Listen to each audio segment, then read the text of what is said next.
Hey, everybody, and welcome back to another week beyond the trailer park. And joining us, as always, out in Pennsylvania. Good evening, Beth. Good evening. And Morgan's still up to her eyeballs in the end of law school, so we hope to be seeing her soon, but not right now, that's for sure. But yeah, we wish her the best, and we hope that finals are going well, and she hasn't lost her mind yet, because I know what finals are like, and they suck. So there's that. But joining me from all the way across town, hi, Mikey. How goes, Deb? It's good. So for those of you who don't know, and hi, Mark, I see you in the chat. I'm sorry I didn't reply to your message earlier, but I slept kind of late today. But hi, Mark. Mark is our ex-Scientologist friend, formerly of Toronto and now of St. Catharines. So Okay. he fancies himself a political junkie, so he's joining us for the evening. So he knows more about this discussion than I will. Maybe.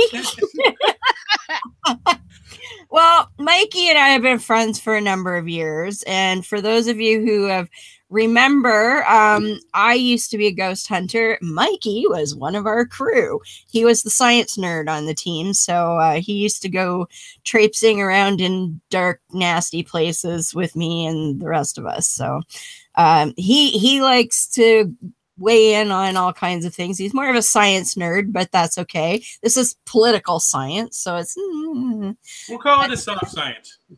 Okay, soft science it is. But Mikey's never want for an opinion, so we're good that way. Right, Mike? I will argue anything with anyone, anywhere. Let's go. See, and people think I'm a glutton for punishment. But I'll win. Hey! Have I got some pre-suppers for you, dude? That's a whole other story.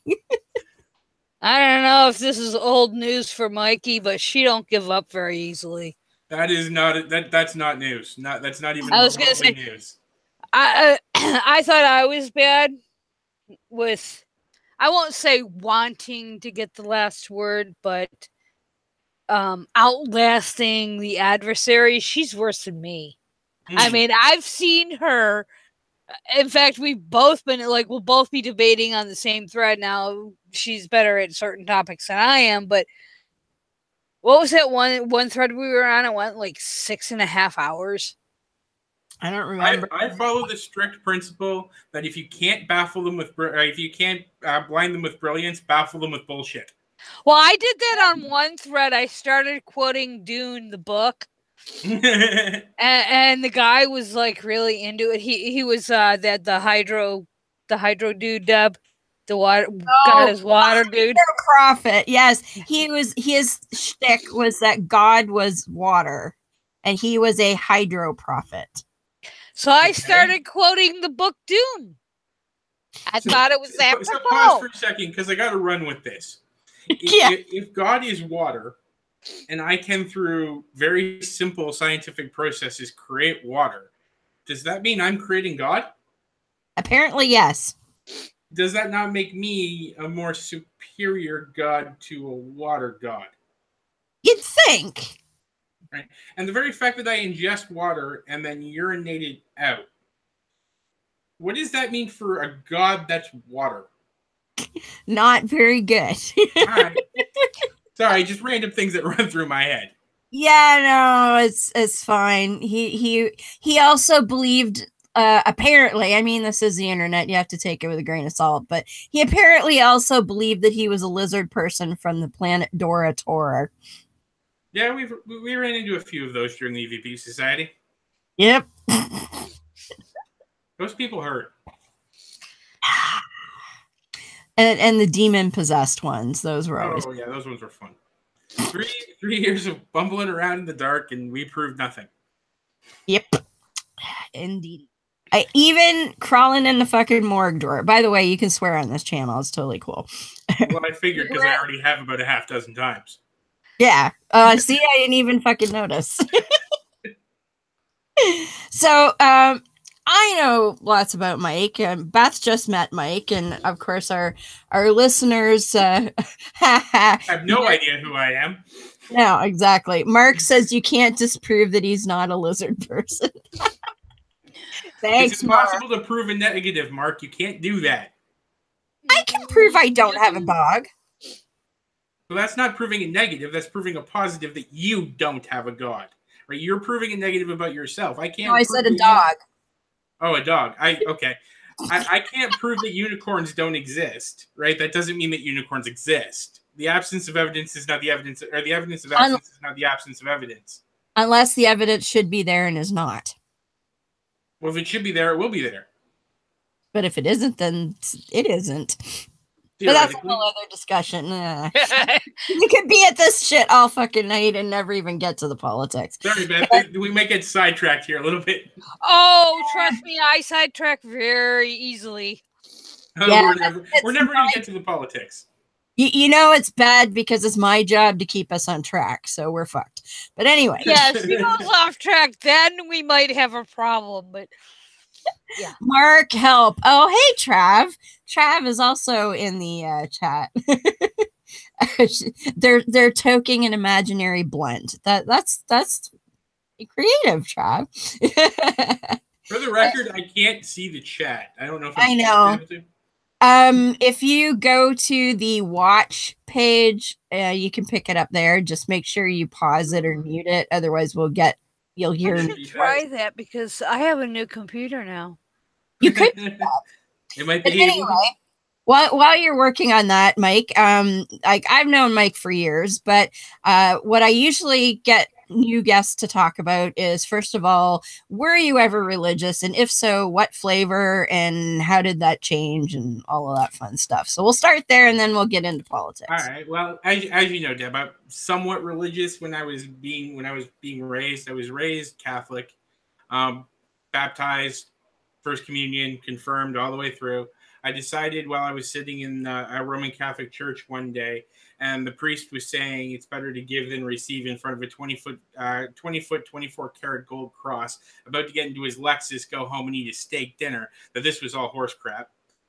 So I walked away from religion. I walked away from religion a little bit for that one. When I was in high school, my best friend had Down syndrome, and she encouraged me to come to a couple of the youth group get-togethers at her church. Right now, these get-togethers were originally not at the church. They'd go bowling or they'd have a pizza party. I'd show up. And then one of the girls asked, well, how can you come to the youth group if you don't go to church? Well, not having a huge social circle outside of this newfound youth group that I had, I decided to join the church, and it happened to be a Mennonite church, which fit with my theology a little bit better because everything that was in there was made by the congregation. Right? There was nothing that was gold. There was nobody taking home oodles of money, and the bank that was run by the church actually did good things. So for the longest time, I would have called myself a light Christian. But because I've always been a scientist and because I've always been an engineer, I've always had that nagging thing in the back of my head going, I think critically about everything. Right? I'm trained to think critically. I'm trained to demand evidence, but this one piece of my life, I'm not. Right? And how can that be? How can that be? And it's probably been, how long have I been married now? 13 years. So it's probably been the last 15, 16 years that I would have considered myself a full-fledged atheist. Probably 10 years prior, I was on the fence. Right? And then my early childhood was governed by what I was exposed to as a child, because critical thinking really doesn't come into play until you're a reasonable adult, I think. Right. So that's where I am now. I'm the type of atheist where I've come to peace with other people believing in God. I don't care what other people believe as long as you don't deny somebody the right to believe something different. And as soon as you do that, then you've trumped on somebody's rights, and then that's the big issue for me. It's not that you're a theist; it's that you're trying to hinder somebody else from achieving whatever they want to achieve in this world. And well, I have a problem with that. Politically, I'm a very high-level libertarian. I believe do whatever the hell you want as long as you're not affecting my world. I don't care. See, libertarian for us means something different than American libertarians, I've found. So yeah. Okay, and following Penn Jillette's description of a libertarian, that's pretty much what I am, right? I don't know what that is, so yeah. But anyway, he's closer to what a libertarian should be defined at. American libertarianism is basically just, it's a joke. To wrap it up in a nice bow, Deb, I believe if you want to do meth, go do meth. If you rob me to get drugs for meth, now I have a problem, right? If you want to put a substance in your body, go ahead. If you want to believe in a god, go ahead. If you want to believe that there's a purple dinosaur living down the street, as long as it's not affecting me, I don't care. Right? If you want to marry, if you're a guy and wants to marry a guy, go right ahead. If your girl wants to marry a girl, knock yourself out. You guys want to adopt kids, don't care, go right ahead. Right? If you were born male and have decided you're female, great. Right? If you were born male, decided you were female, and then later decided you were male again, whatever. Doesn't affect me, I'm cool. Right? That's the type of way that I look at the libertarianism, is that if you're not hurting somebody else, if you're not denying somebody else something, or if you're not impeding somebody else, then do whatever will make you happy. Trav says an American libertarian is a Republican who smokes pot. Yeah, see, the libertarianism down here is, while they espouse the live and let live philosophy, they have a bad habit, though, of saying that you have to follow what I say. Well, that's not live and let live. That's live and do what I told you. Well, it's basically, you live the way I tell you to live. That seems the opposite of libertarianism to me. Yeah, well, that's exactly the problem. If you look at people like Rand Paul, who is the more well-known of the libertarians as far as politically, while sometimes he does go with the live and let live, he'll do asinine shit, like, because he couldn't pass, the ophthalmology thing, creates his own. But basically he follows Tea Partiers here. All right. And this is to lead into our topic, and this is what I find, I don't know if frustrating's the right word, but intriguing concerning Canadian politics. I mean, I've always had a precursory interest in it, because I played hockey up in Canada. I used to live in Hamilton. And then I'm obviously met Deb, so I pay a little bit more attention. But it's like, here, I mean, we're a two-party system. And I really don't see us becoming more than a two-party system, just because of the way the dynamics are. And I don't think getting rid of the Electoral College would change that. In some cases, if the climate that we have now were to persist, it would actually hurt those of us that need those protections that the Democrats generally fight for. But I find it fascinating up in Canada that you have so many different parties. Well, let's be honest. We're a dual party country as well. We just don't admit it, right? Yeah. The two major parties, PC and Liberal. NDPs get elected occasionally. Come on. No, what I find is, while you may technically be a two-party system with the that you allow, like in the national election, you allow these, the flying yogi party and all that other stuff. Oh, the natural law party. Yeah. What I find funny now, I noticed in the list that Deb had sent me the other day, is there didn't seem to be as many crazy groups. No, not in Ontario, but what I'm finding, and was a little shocking to me, was the amount of right-wing sort of fringy parties. That didn't surprise me, knowing what I know about how they're trying to infiltrate up in Canada. And they're especially, I learned this the other day when I responded to stick my head up the ass guy on SOCUS issues, is that they are specifically targeting the indigenous tribes. And I want to look into it a little bit more. But basically, what the religious right, or I call them the Reich, the ultra extremes, they're specifically going after these indigenous tribes with the prosperity gospel. Yeah. I think I sent you the article. I don't know if you saw it the other day. I think you did. And a couple more quips out of the chat here. Mark has a few things to say. He said Rand Paul is more of a constitutionalist. Also, libertarian Republicans are different from libertarian Democrats. And he said that Rand is probably the most libertarian of all Republicans. That's anybody else need a map to come up with to keep track of the titles that people keep giving themselves for slightly different mindsets? Yeah. Right? Like, well, am I the only one in the world that feels this is getting out of hand? A little bit, yes. That says that they are their political compass says left libertarian, but they prefer the term social democrat or democratic socialist, which is fair. A lot of folks I know like that one. But anyway, so we've got a bit of a list to go through here, although some of these parties don't have a whole lot of information available, so we'll be able to get through those relatively quickly. But can we order them by even remote chance of winning? I wouldn't even know where to start. They're listed alphabetically on the website, so that's what I'm going with. And what I'm going to do is the link is a bit long, but I'm going to pop it over in the YouTube chat. So if anybody wants to follow along where I'm getting my information from, and there I go. I just added it into the YouTube chat. Beth is the only one in the Spreaker chat, but that's okay. She knows where we are. But that's the link I'm using. And Mike, here, I'll put it in the internal chat for you in case you want to follow along.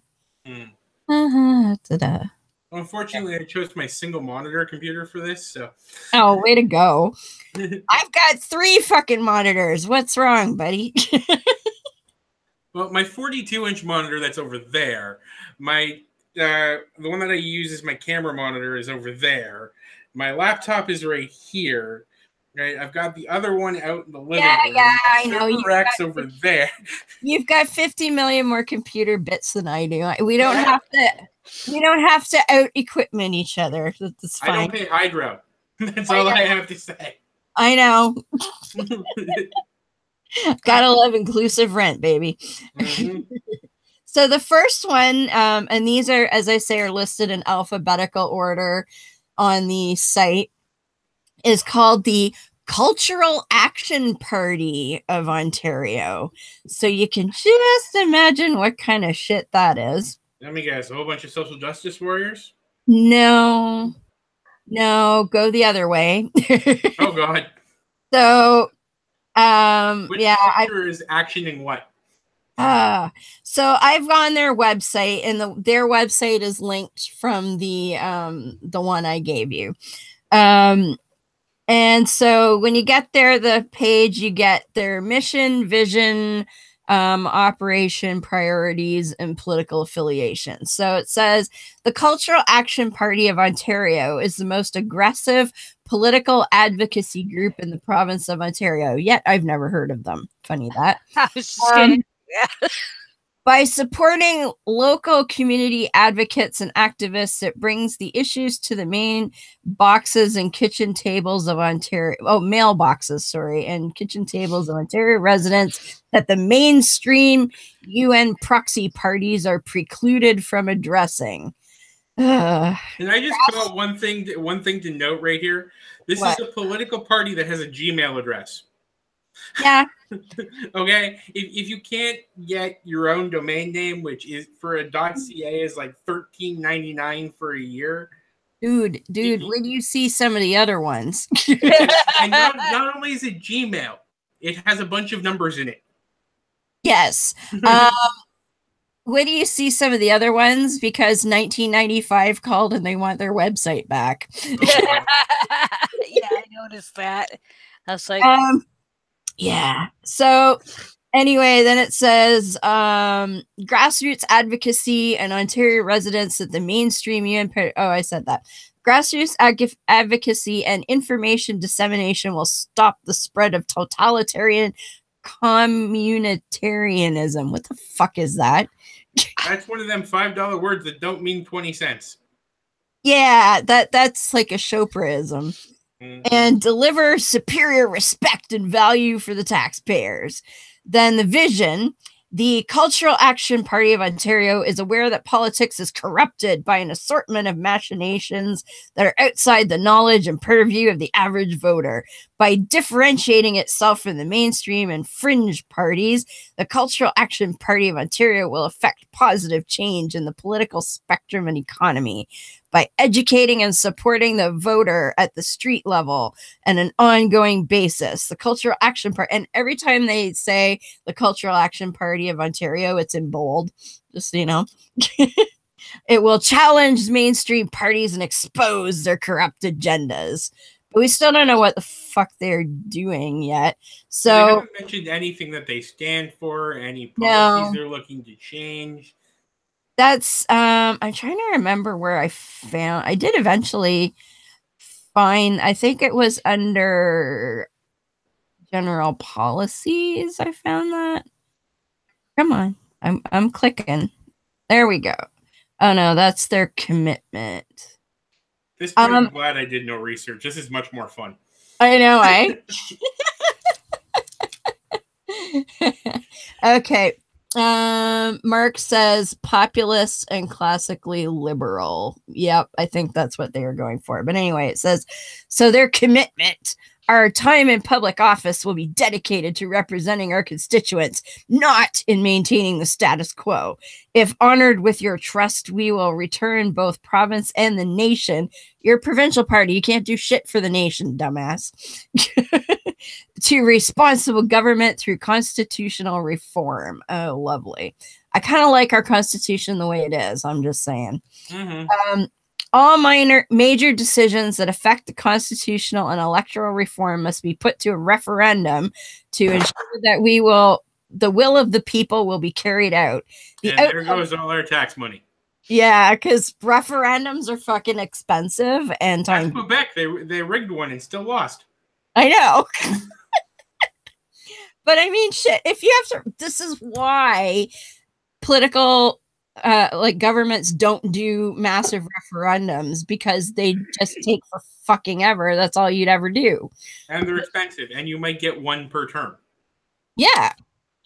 Right? Yeah. And at the end, they really mean nothing, because they don't even tell you what the majority opinion actually was, because you get a 30% turnout rate, and you get the majority of that 30% at most. Yep. So that was point 1. And point 2, we are committed to restoring public confidence through renewing responsible government limited by law, which will be monitored by a vigilant fourth estate. All government funding of the fourth estate must end to assist in preventing biases and influence peddling with the media. Thus, the media is the fourth estate. Our government is going to be governed by a government? Is that what I'm hearing? I'm going to have to I was going to Google the fourth estate, and then I didn't get around. Is the fourth estate the federal government? Because we already have that.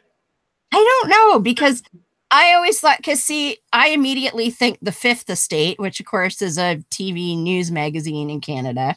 Yes, Mark, thank you. Mark says the media is the fourth estate. So what the hell is the fifth estate? I always assumed that was the media, because that was what the show was. Is that thing still on? Yes. Are they still making that? Yes, they have a YouTube channel. I watch their new stuff on there. All right. Yeah, Beth even remembers the fifth estate. I watch them too every now and then. They every now and then put out some good stuff. Absolutely. Okay, so apparently the fifth estate is only the show. I don't know. That's the only. I don't. Yeah, Mark says I don't think there is a fifth estate. Yeah, well, the show I guess is the fifth estate. I'm confused. Whatever. So these these guys are going to use the media to police the government. How's that working for Trumpster? Well, if he has his way, we'll only have state-run media. Yeah, lovely. This is sounding really creepy. So then number 3, we are committing to ridding our bureaucracies of waste, excessive cost, and variation regarding the quality of services providing. No variation. Oh, that's nice. Excuse me. While making those services more effective and affordable through lean science. What's lean science, Mike? What's what? Lean science. I am completely unaware of that term. I'm going to assume that it is science with the most minimalistic research. I don't know. That's how they're going to make services get rid of waste, excessive cost, and variation in services. To me, what it sounds like is they want to make decisions that seem to be based off of a scientific mind and a scientific principle, but they don't want to pay for the research. So lean science is science without the research, which is science. Trav says mean science, science that hurts people's feelings. This science may well do that. I don't know. Well, science always hurts somebody's feelings. Well, that's true. I think too they're talking about bureaucracies of they could be referring to any of your social welfare programs, like for us here in the States, SNAP, Medicare, Medicaid, where Trump has tried to, or is in the process of, slashing them down to the bare bones. He's doing so based on wants and not off actual research that says, hey, of the 100 or so people on SNAP, 86 of them are on there because they're either children, disabled, handicapped in some way, where they think those that don't work shouldn't eat. Well, I'm sure Debbie shared with you, Beth, that in Canada the social programs are part of the core fiber of who we are, and you really can't attack them, right? And in the weird political climate of the world right now, we're one of the few globalist nations that are left. Right, yeah. That try to think of the entire world before we think of ourselves. I think that shows through in our actions with the Syrian immigrants. Oh yeah, for sure. But I know that Trump, and I know that even Doug Ford, for example, would shut our borders if he had the opportunity to. I don't think you can really attack a social program in Canada and kind of even really get away with it. Well, and politically survive. Well, that's what I mean by get away with it. You're not coming out unscathed. Let's hope that's true. Even Ford just fired the evilest person in his campaign. Yes, that was brilliant. Like, as much as I'm not a Ford supporter in any way, that had to have been his best decision. Right? Yes. I'll openly admit I'm completely torn in this election because I can't vote for Ford, right? And normally I would vote Liberal, but Wynne is just a crazy. We'll have to get into that because I'm not seeing why everybody hates her, but we can get into that in a bit. Yes. With such riveting statements like I didn't know adding $300 to a monthly bill for a family was going to cause hardship. What? I don't know about that, so we can talk about that in a bit. So let's finish one at a time here, because we will get to the liberals, and then we can bitch about Wynne all you want. Let's see. Okay, number 4. We will permit families to control their children's education by advocating for greater parental involvement in the public education system at the local level. Well, that's going to work out well. Oh, I know. No provincial body will dictate matters of sexuality and morality to our children. Ooh, red flag. Usually when they say they won't, they will. So I'm kind of scared. Exactly. This responsibility resides solely with the parents. Look, dumbass, if parents actually taught anything about sex to their children, schools wouldn't have to fucking do it, but they don't. So we do. It's like the people who slam schools for not teaching how to do taxes or build a resume or how to interact with people. I'm like, have your parents taught you nothing? Right? Like, I learned how to balance a checkbook from my parents. I learned budgeting from my parents. I learned how to write a resume in school, so I don't know what they're talking about, right? But all of these little things that everybody says, these life skills are what school should be teaching. What the hell are your parents teaching you? Yep. And as Trav said, in other words, don't teach our kids about safe sex and gay people aren't icky. Exactly. Anyway, the family and its values are the sacred building blocks of society. The minute anybody says anything about family values, I'm wondering how many people are they screwing behind their spouses' backs and how much drugs do they do every weekend when they're not working? Yeah, I don't care about the drugs. The first one I do. Yeah. Yes, but they're basically boning everything that moves as soon as they start talking about family values. And they don't necessarily care how old those people are either. Says government has no business redefining the nature of the family. You're right, which is why 2 parents or 4 parents or 1 parent or 5 parents or whatever the fuck you want is a family. Because we say so, dickwad. Because you know that government has no business defining the nature of the family means we're going to define it as one guy and one girl, and that's it. Yeah.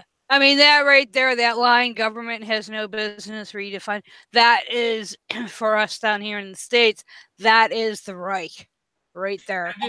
In this site, do they use the word define or redefine? It redefine. Redefine. Redefine? Yeah, yes. That means they yeah. So in other words, them defining that it's only a guy and a girl is okay, but if you're not allowed to redefine it. Like, yeah, fuck you, buddy.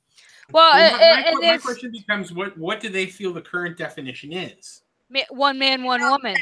I that would be my assumption because. Well, I'm just saying it's an assumption at this point, and if that turns out true, then yeah, I'm completely with you. Mark made the comment a little while ago. These policies aren't very specific, and I think there's a reason why they're not specific.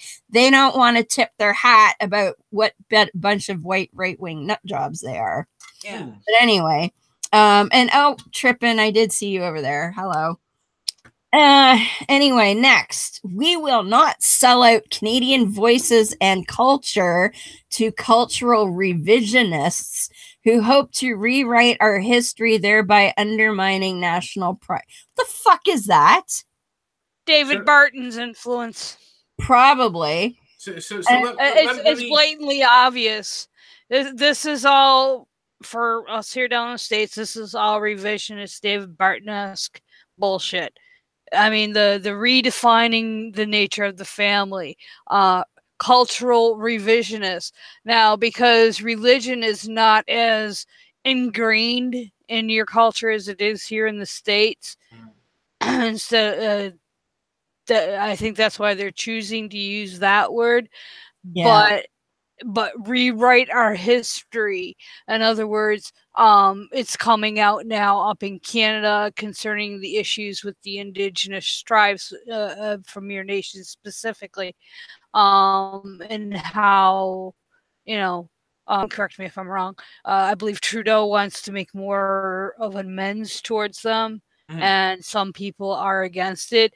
And a lot of the pushback is coming from people who I know are being influenced by the idiots down here. Well, let's be honest. Canada has never made a secret about the mistakes we made with Indigenous people, right? Studying in grade school, however many millennia ago that was, right? We were taught early on in history about Canada's mistakes. I think that's a very important footnote, especially for the Americans that are watching us. I don't think we've really got to the point where we're doing perfectly by any stretch. We're still fucking up a lot, but it's possible to be perfect. No, but I mean, we're not doing as well as we could be. I agree. Yeah, but you're doing a hell of a lot better than we are. I agree. Yeah. I mean, I have never really followed the issues concerning Native Americans, but the little that I've been exposed to in the last, let's say, 10 years or so, it's like I didn't learn any of this shit in school. Well, whether elementary, junior, senior, or college. Okay? I mean, I'm like, okay, I knew shit on the reservations were bad. I have friends that are Native American Indians, and we reconnected on Facebook, and she goes, why do you think I was always in trouble? Because it never even dawned on me that she was Native American. Because I didn't, but she's like, yeah, and her current husband is full Native American, and she was filling me in on some of the stuff. It's like, why didn't we fucking learn about this shit? So I think in some ways, while as you said, Canada's not perfect, they are much further along than we are here in the States. Well, I think we try a bit harder. I mean, like I said, we got a long way to go because the conditions on the reserves right now are just horrendous. But yeah, well, I think the first step is admitting that there was a mistake. Yeah, right? Admitting that there was a problem. And forgive me, Beth, I don't mean to, and any other American that may be listening, I don't mean to be insulting, but I think Canada is better at admitting its mistakes than the U.S. is. And I think it's better at teaching our children and in our history, our true history of what actually happened with us. Well, look at how people responded to President Obama. I believe it was his first term when he made apologies over in Europe for some of our actions over there. My God, you'd think he cut our heads off. I was like, holy fuck. In fact, I mean, in a piece that I just published today, some of the reading I had, background reading I was doing, they're still bringing that crap up. It's like, can't you admit we fucked up? How hard is that? So well, I think in some ways, well, not in some way. I mean, Canada, I think is a lot better than us as a nation, not individually, because I do know, there are many activists, there are many people in various communities who try to make amends, but as a nation, as our government, there's some that still don't think we did anything wrong.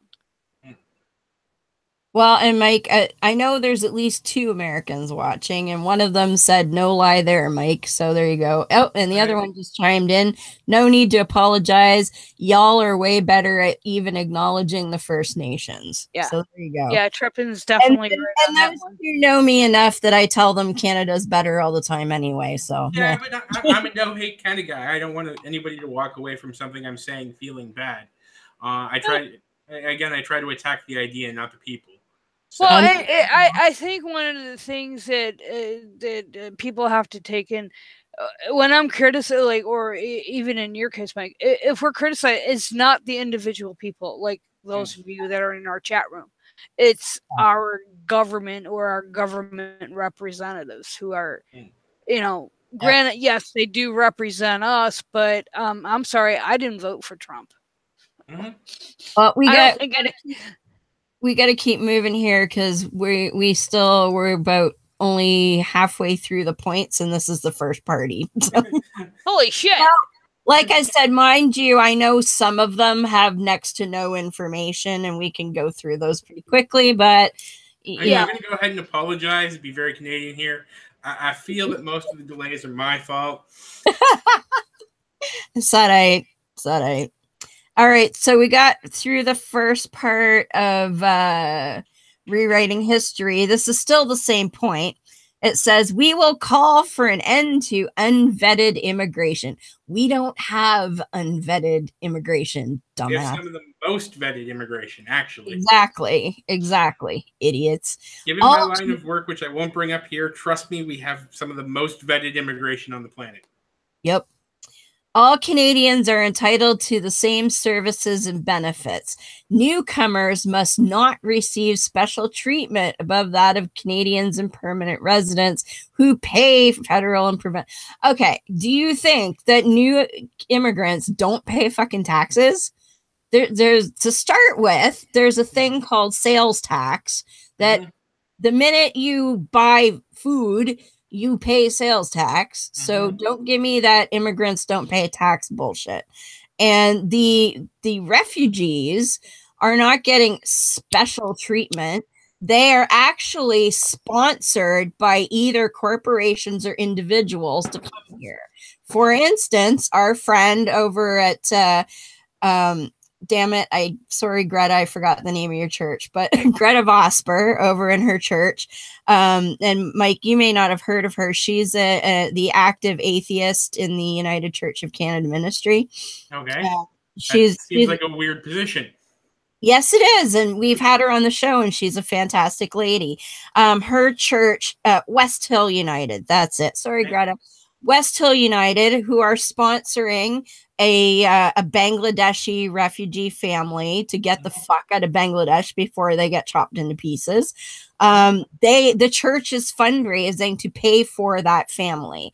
In fact, if you want to help, go to her event that she's having beginning of June. It's got excellent speakers, and I'll talk about it more at the end of the show. But livesinthebalance.ca, go and sign up. But anyway, can we back up for 1 second there? Yes. I just want to make note of one thing and bring a point that I have tried to bring out to a lot of people who are the anti-immigrant, anti-refugee side. People think that even if they do get money from the government, that this is a handout. This is not a handout. This is an investment, okay? If a Syrian refugee comes over here, let's say that he is a mid-level software engineer. Right. So he has some skills. He's not high level. He's not massively in demand.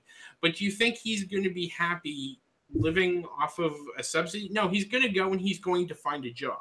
So if it costs us $5,000 to set up his family here per month, let's say, for 3 months, so $15,000. Once he starts working as a software engineer, how long do you think it's going to be before he's paid that $15,000 in income tax and we start earning dividends on that investment? Right? I don't understand why people seem to be so short-sighted on this. Right? Yes, we're bringing families over. Yes, their lives are in danger. Yes, that should be enough. But it's also a financial investment for our country, which is massively underpopulated. Right? Yep. We are the largest landmass to never surrender to anyone. We are the largest English-speaking population to never surrender to anyone. We are the largest French-speaking population to never surrender to anyone. Right? And without immigration, our population would be declining, and we can't afford our roads. Yeah. Right? So to turn around and even say that, we're giving them handouts. Well, no, we're not giving them handouts. We're literally, and I hate to turn a phrase, giving them hand ups, because eventually they're going to pay this back. Absolutely. And I'm sorry, but few people are more grateful and more willing to repay anything given to them than a refugee. Mm-hmm.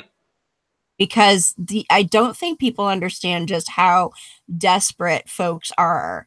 I mean, they've given up everything. They literally, some of them come with nothing but the clothes on their backs. And a success story. One of the guys that works with me, he's a doctorate. He earned his doctorate. He came to Canada. He studied at U of W. He got his bachelor's there. He got his master's at U of W, and he got, I believe, his doctorate at a university in England. I don't remember which one. He's a computer vision researcher, right? One of the smartest guys I've ever known, right? And you better believe that anything that was given to him by our government has been paid back 100 times fold, right? In the notoriety that he's brought into, wow, what a bad word, that he's brought to our country, to the University of Waterloo, the prestige that he's brought in, and to the company that I work for, he's done phenomenal things for, right? Yeah. So, absolutely. Again, I failed to see the basis of the argument, and I apologize for derailing the conversation. Because they're brown people. So? I know. In the summer, I turn into a brown person. I do not. Very much not. You stay translucent. I know. I know. We're kind of fuchsia, but anyway, yeah, so they're bitching about immigrants, blah blah blah. Next, we encourage the use of ethical Canadian oil and the need for safe pipelines to deliver it to the market. No such thing. Yeah. There's no such thing as a safe pipeline. Yeah. You're just throwing that out there. So they're into big oil. Lovely. Next, we are committed to rebuilding our economy through debt retirement. The fuck is debt retirement? I think he thinks we're just gonna forget that we owe people money. I think so. I don't know. Anyway, debt retirement and making investment in our future more attractive to investors. Oh, okay. In other words, they're gonna invest in fossil fuels. Sounds like it. This will include tax reforms to encourage such investment. Ew, I wonder if that's like, you know, giving tax breaks to people with private jets and shit. Yep. Let's see. These reforms will also include an end to all carbon taxation. So they're against the environment. We also call for deregulation of excessive government restrictions over trade and oh, this is right out of Trump's playbook. Oh yeah. Now pause for 1 second, because as everybody knows, I'm a very scientific person. Okay, climate change is happening. Right, the world is getting warmer, and it is humans' fault. But the carbon tax structure that's been put in place by our government right now does nothing. Right, it really does nothing. All it does is place financial hardship on those who can't afford that financial hardship. I'm sorry, $1.50 per liter at the pump is ridiculous, and that's what we're heading to again. Right? Yeah. Do we need to push? Like, if this money was being taken and being dumped into research for alternative fuels and renewable energy, then I could get behind it, but it's not. Right? I honestly have yet to find a solid answer as to where this money is going.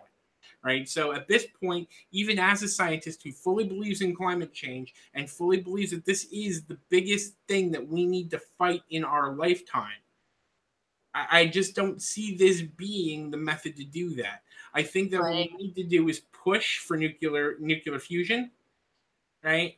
And get to that point where we're producing energies the way stars do. Right? Mm-hmm. And I know everybody hears the word nuclear and freaks the crap out, but this is a completely different process.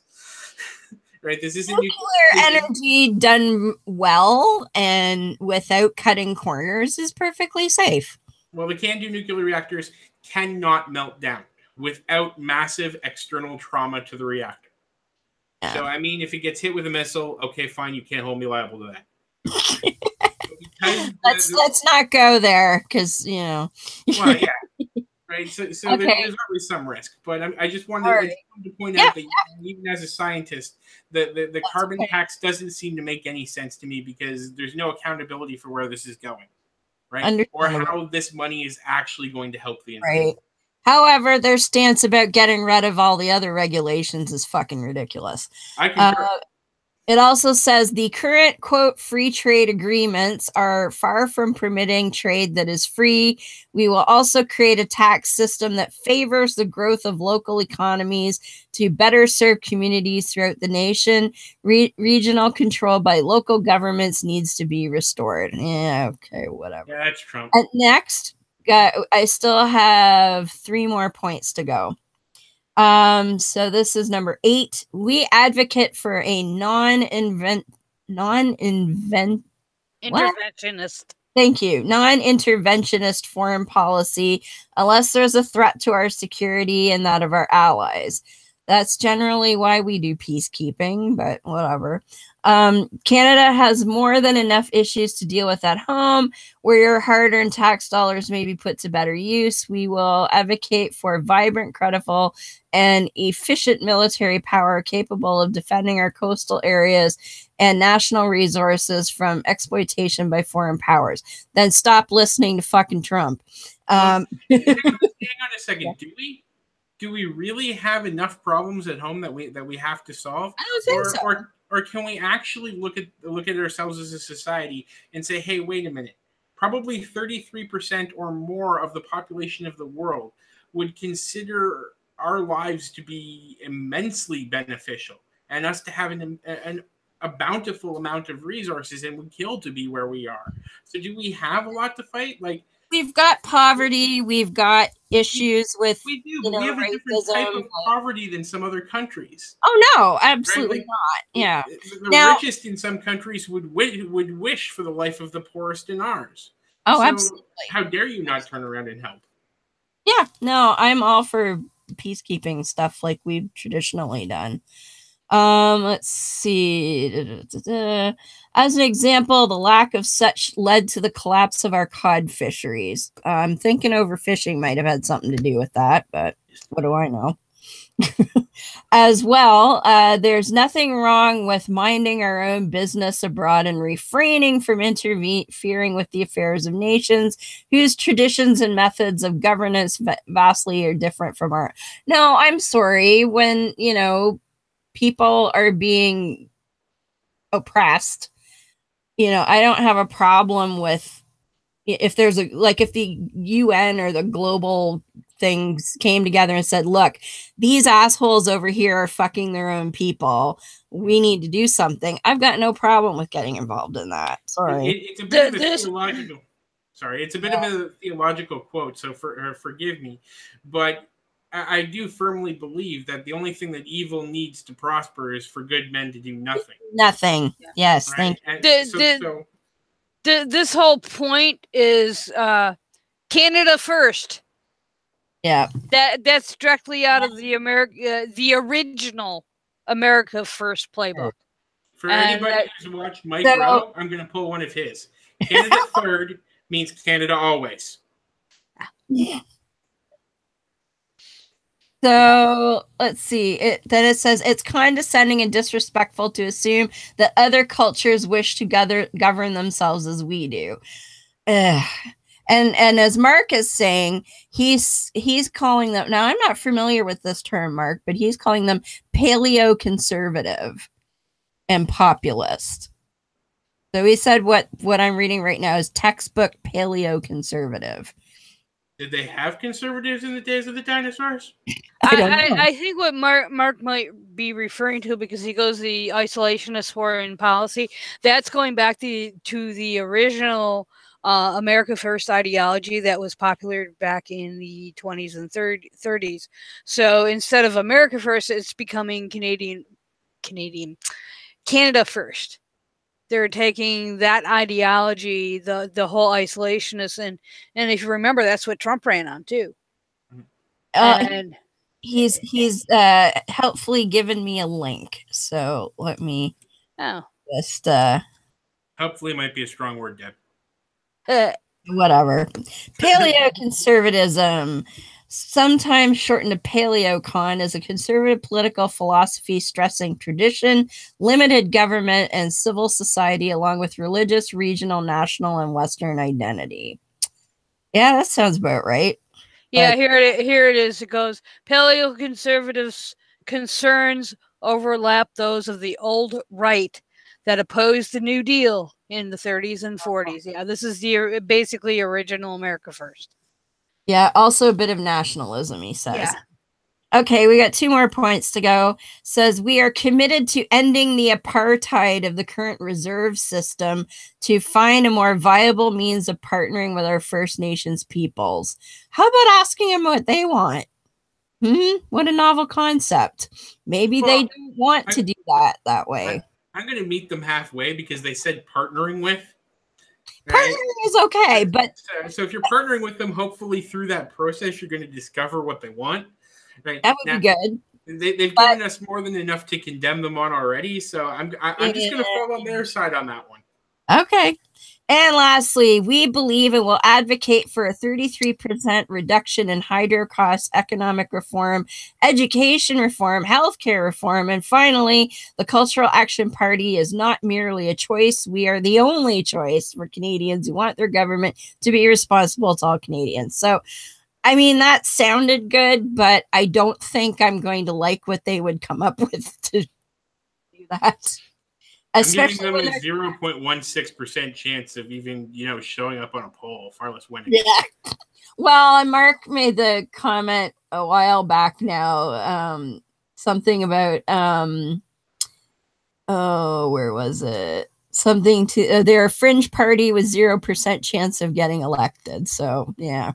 I think that's what I said. Yeah. They're basically what we have in power right now. The whole 33% thing would be akin to what the tax scam of 2017, where we were all supposed to get all this extra money in our paychecks. Well, sad to say, I got a whole whopping $1.52. Ooh. Wait, you got a raise? Yeah, $1.52 every 2 weeks. Wow. So for the year, I will get approximately $36. It's $36 I didn't get. Oh, but I was supposed to be getting thousands. Oh, yeah. Oh well. So that was the Canadian Canadian Action Party of Ontario. And they are registered out of Toronto. Go figure. But yeah, there's the there's the Gmail ADSCO1234. How original. At Gmail. Sorry to harp on them, but again, it's every time I see a business that uses Gmail as their email provider, or I guess now a political party, because I didn't even think that was possible before. Right, your credibility just tanks. For the love of God, people, spend the $13 on a domain name. Seriously. Well, wait until you see the next website. So the next party on offer is the Canadians' Choice Party, which actually abbreviates to CCP, which was the original abbreviation for the NDP before they were the NDP, oddly enough. This one's email is slightly better. There's no numbers in it. No, this is good. Canadianschoice at gmail.com. But wait till you look at the website. Woo, oh, I'm going there. What did I say? 1995 called. They want their website back. There is literally a giant fist. Yep. So I don't even know what to say. There's a giant fist. You know why? Because if you go to About Party and their platform, the 4 pillars of the Canadians' Choice Party are, and the acronym is FIST.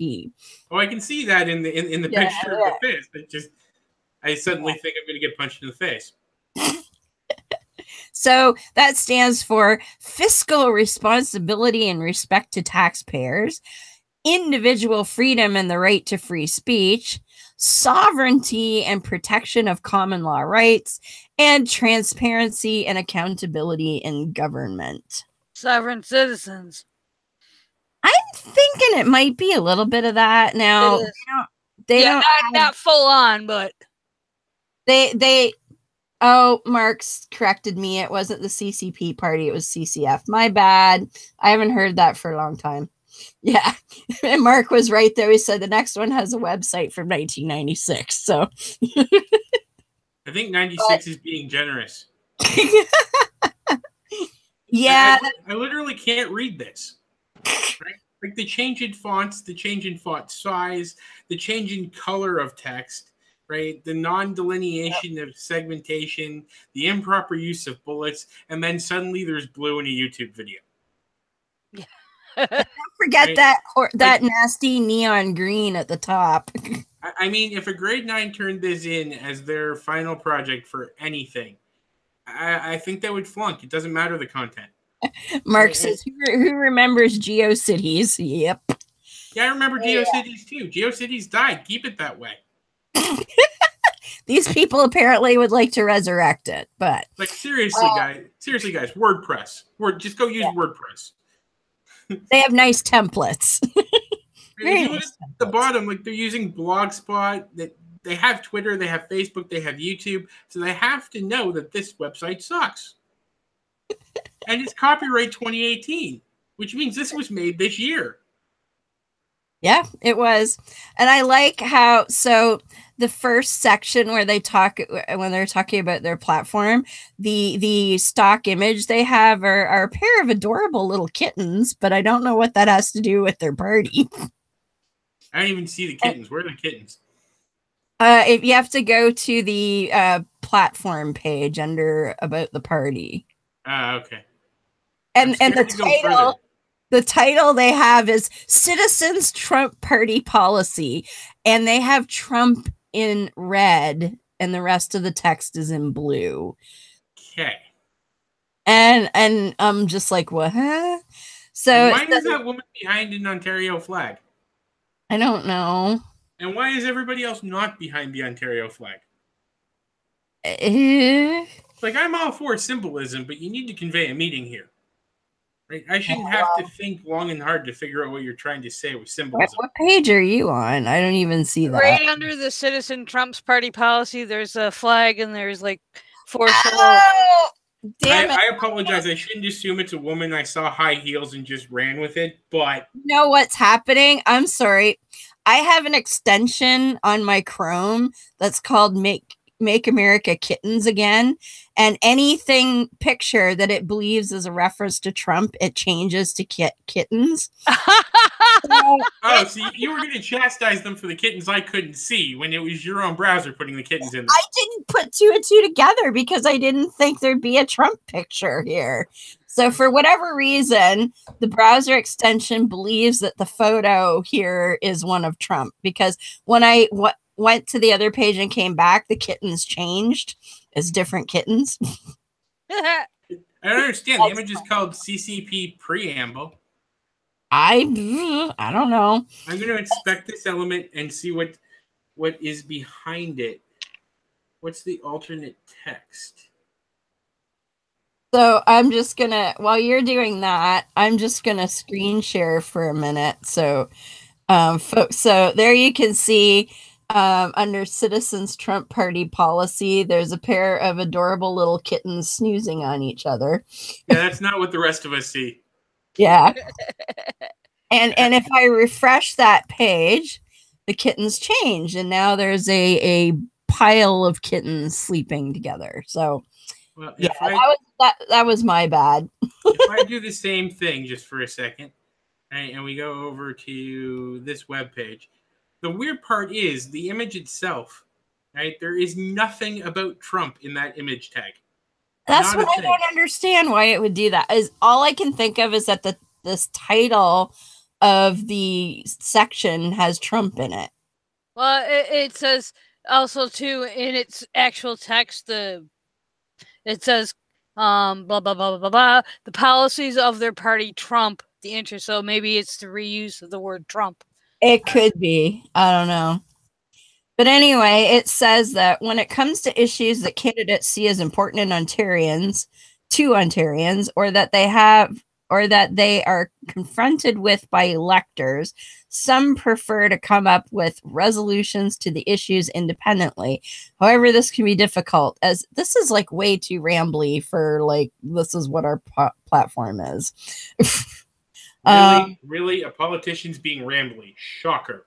Oh, yes, but aren't they supposed to employ people to fix that? Yeah, but obviously they don't have the budget for, WordPress, so they don't have the budget for a writer. Come on. I mean, a WordPress site is $7.99 a month. Come on, if you don't have that. I use it free. I was talking about like a custom hosted, custom URL is $7.99 a month. So, anyways. Hi, Erno. Oh, Mike says hi. Okay. Says the Canadians' Choice Party provides opportunities to discuss and analyze issues with other independent candidates, and this helps some candidates to make better decisions and provide better responses. I don't understand this. Ontario's political landscape is constantly changing due to its diverse population. Voters in Ontario more than ever are questioning authorities and are less satisfied with answers they're getting from them. It's evident that the old-fashioned left or right system is losing ground, and the electorate are looking for drastic change to better their lives. I still don't understand what they stand for. They're sovereign citizens. Okay. Well, where do you, other than like a bit of the lingo, where do you see that? Voters in Ontario more than ever are questioning authorities. Okay, so it's just the language. Yeah, just the language. Can you tell I read too much stuff? I won't say they're pure sovereign citizens, and I won't say like they don't go to the extremes that some of them do down here. You have to remember sovereign citizens as a movement as a whole is very diverse. You have those. We have there. They fall under different categories. You have people like Kent Hovind, then you have people that shot the police, then you have people that won't get license plates. Then you have the more Shemple type. So it's just basically it's anything against authority. So if they're questioning authority or to better their lives, we can do better than the government. That I like this line. It says, in a celebrity-oriented society such as ours, identities of those who are genuinely concerned about the welfare of society are seldom revealed. Yeah. The true freedom seekers are never given the chance to present themselves, let alone serve their citizens. I'm like, what the fuck? Are we looking for superheroes here or what? Well, then the next line is they go, democracy has been hijacked by the power of the market forces. And as a result, talented individuals who are willing to move our society forward are constantly neglected by the media. The Canadians' Choice Party invites candidates from each of Ontario's 107 ridings to gather together under one umbrella, enable each other to serve their constituents without being subject to hidden party agendas. It's basic sovereign citizen BS. And when you go down farther, they're talking about it's a party of independence. Mm-hmm. So, yeah, because it says, isn't the idea of a party of independence a bit of an oxymoron? Okay.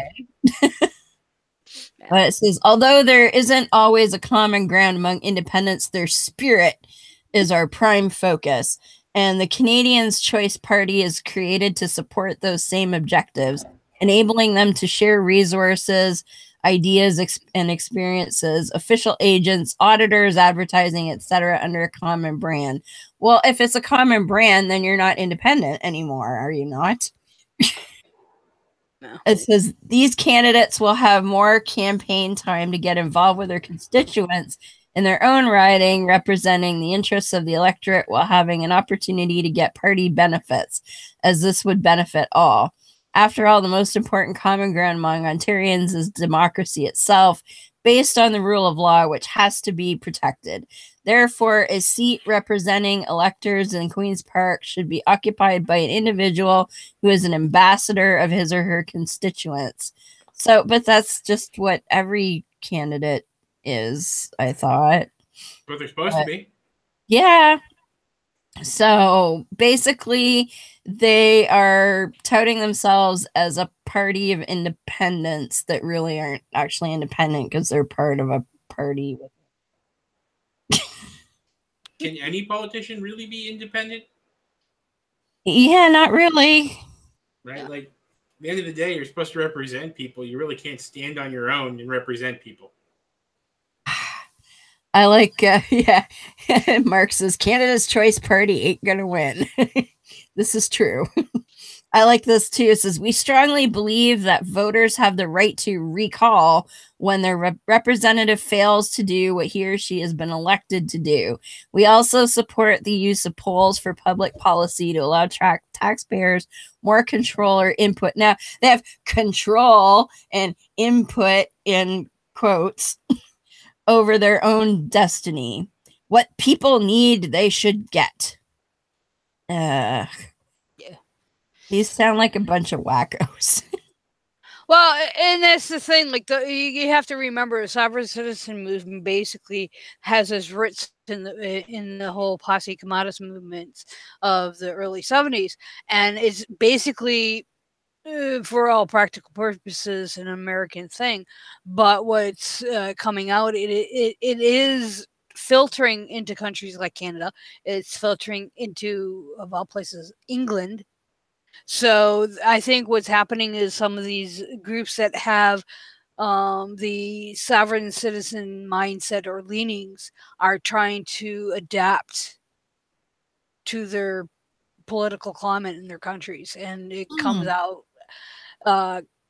kind of disjointed like what this page seems. Now it could be because of their format and the way it's laid out and all that stuff that we were picking on, but the sovereign citizen movement as a whole is not a unified group. It's not a unified movement.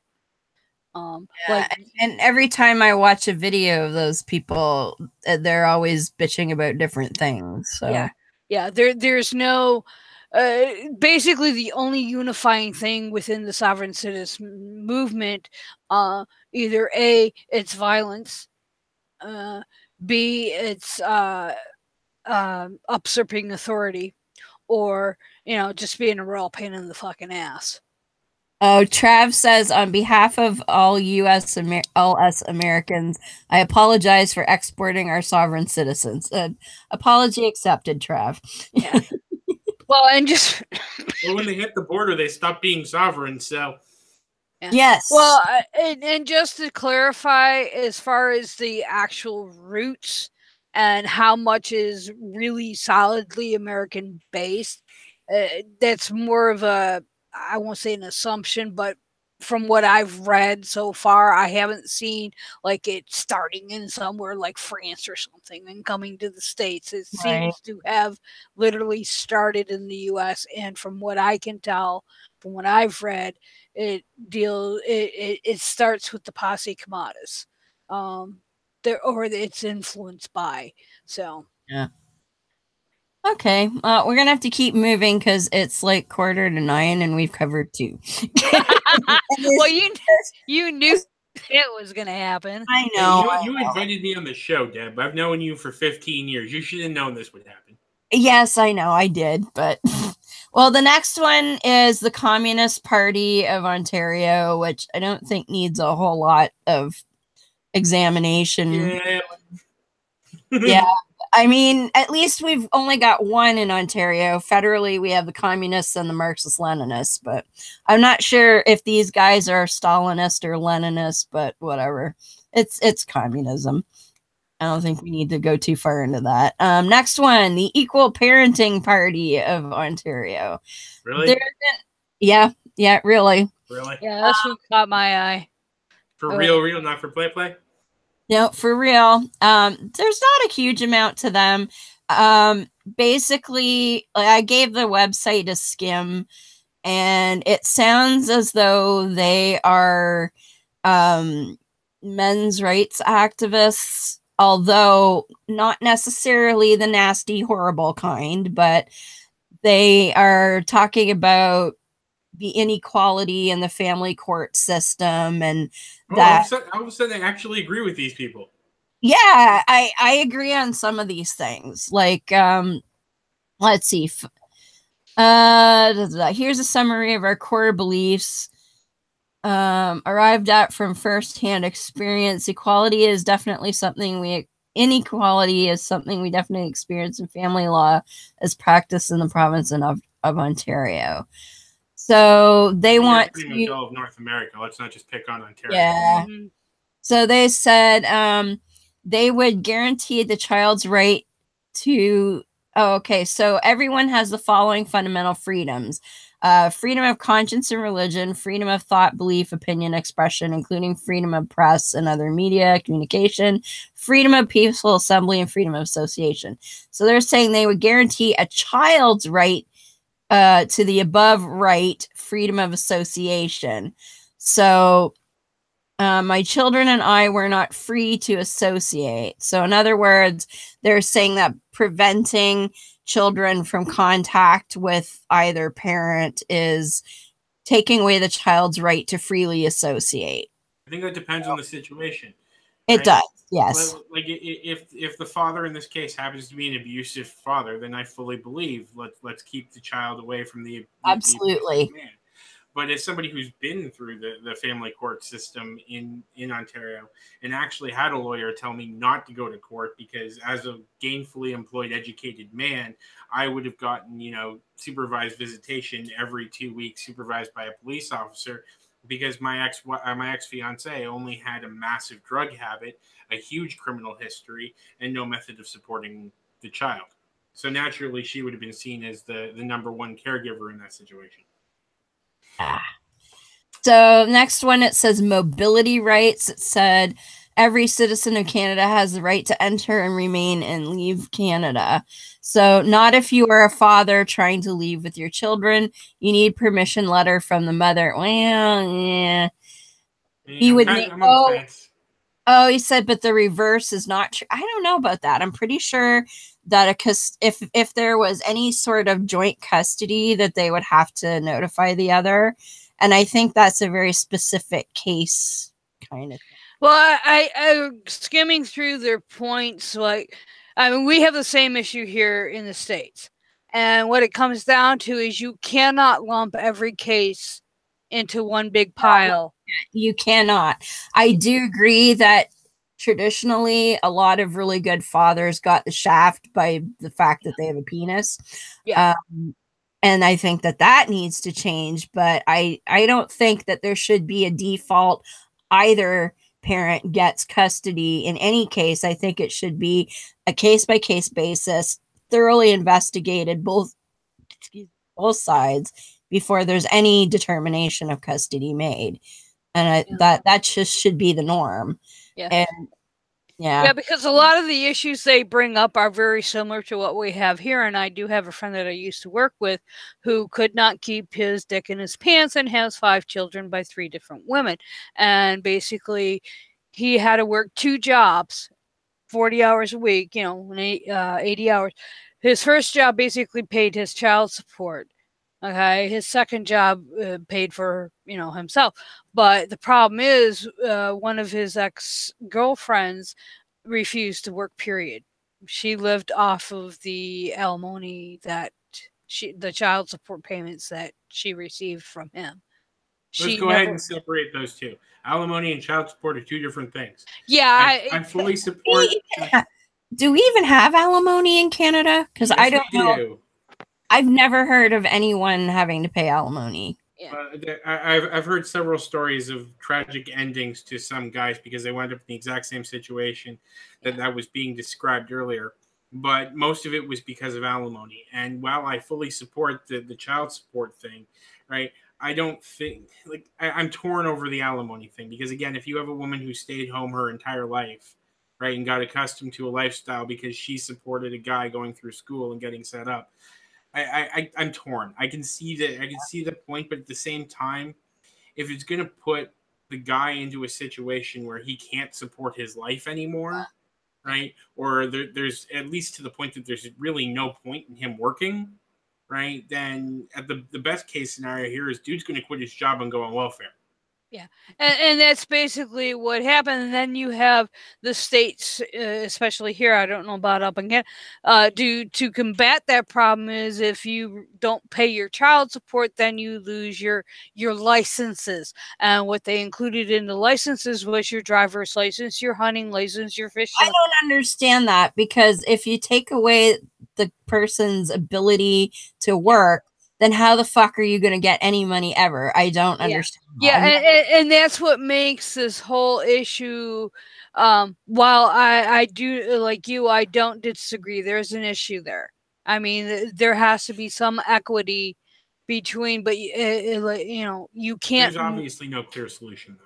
No easy, clear, there's no easy solution. I think there could be a fair solution, but it has to be done on a case-by-case basis. And when you get people who say, I'm not going to pay no matter what, because they like their ex, or they don't think they're the father or whatever, it becomes, I know it's very, very difficult to enforce that, but I just don't think taking away their ability to actually earn money is the way to go. Yeah. I mean, while these guys could be lumped under men's rights, in this case, I from what I can read from the their website, I wouldn't throw them into that category, because that's why I said not necessarily the icky kind. Yeah, because this is an issue, and to be honest, when I read this, I was like, oh wow, there's a problem up in Canada with this. Oh yeah. It's like, holy shit. Just to skim through, it says things like, we would not allow children to be moved by one parent without the other's consent. Then it's talking about legal rights, that they have a right to life, liberty, security of the person, right not to be deprived thereof. Da, da, da, da. It says, as a father, part of my security is the fact that my children belong to my wife and I, and therefore we at the party would not allow either parent to leave with children. Well, that's like the same as the last point, really. Okay. Da, da, da, da. Government. Oh, and then talking about every person is equal before the law. And the point is, if the current government treated me as an equal to my ex-wife, there would be no need for me to do what I'm attempting to do by starting a political party. So the whole gist of this, and it sounds like it was probably started by one guy, but there's obviously enough fathers out there who have similar issues that he's at least got some of a following. But he's trying to get reform in the family court system to be more fair to fathers. And I agree that needs to happen. There is definitely but is that enough to form a political party? Well, I don't think so. But dude, I don't think we're going to get to it in this show, but down the list, there's the repeal the sex ed curriculum party. Really? Yes. Like, my opinion is that this is like such a one-dimensional party. I agree with their platform. I agree that their platform has merit and that it needs to be discussed. I just don't think it's enough of a platform for an entire freaking government. Well, yeah. And that's what I like, going back to what I said in the beginning. That's what I find so interesting about Canadian politics is that, okay, here, like you said, one guy starting a political party, that would may happen here, but they would not get the foothold to the point that where they'd have a website and yada yada yada. I mean, it just would never. It would be cool if it would happen, although I'd hate to see some of the groups we'd come up with. Yeah. If I'm not mistaken, in the U.S., you actually have to prove a certain amount of financial viability to your group in order to even be considered. Which is you have to have like a certain number of people with support. Then you have to have the financial means. Yeah, it can't be to use probably a really terrible. It can't be a free for all like what it appears. Like it can appear. Yeah. I don't know. As I said, as it appears to my outside, because as I said, going through the list, I was like, okay. Well, let's be very clear. None of these parties have a chance. Right. No, they don't. Like they have a chance, but they don't have a chance. They're never going to get elected. No. Right? My heavy prediction, I'll go on record, is saying that this will be an NDP victory, which kind of scares the crap out of me. Right? I would rather that than Ford, man. Like, whew. I would rather that than either of the other two. Well, I have nothing kind to say, so I'm just going to shut the hell up. Yeah. Okay. Let's move on to the next one. And Trav, this one's for you because I skimmed this one and you're just going to love it. On their header on their website, this is called the Freedom Party of Ontario. And I'm actually going to screen share what I've got here because their header number 5. Oh, look, it's Jordan Peterson. I didn't even realize that.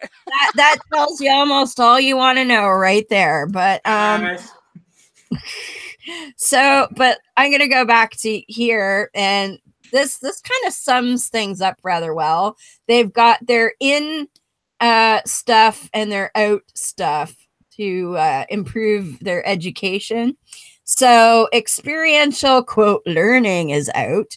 Whole language, I don't even know what the fuck that is. What is experiential learning? Is that I don't know. Is because this is like the basis of science, right? Yeah. Learn by doing. You want to know the answer to something? Let's do an experiment. Right? Is this what they're talking about?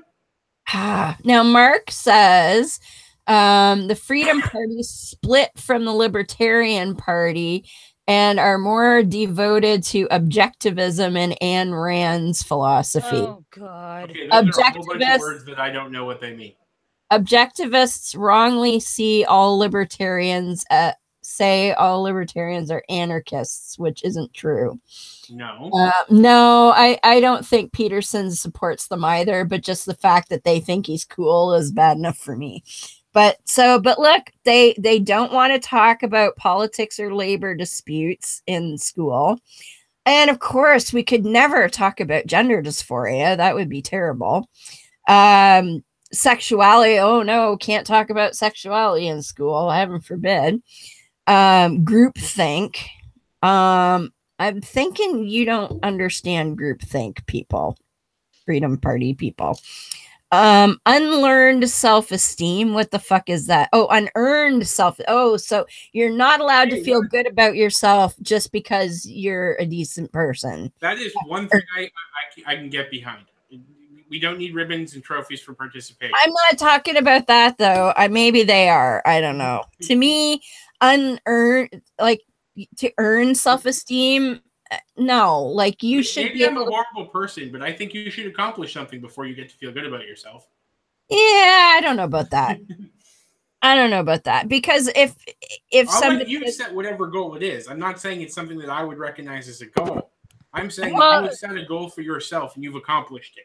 Right? I think something that should be emphasized here. This is the Freedom Party's plan to improve our elementary education. Schools. So little kids need to feel good about themselves. I still think Timbits hockey should keep score. Right?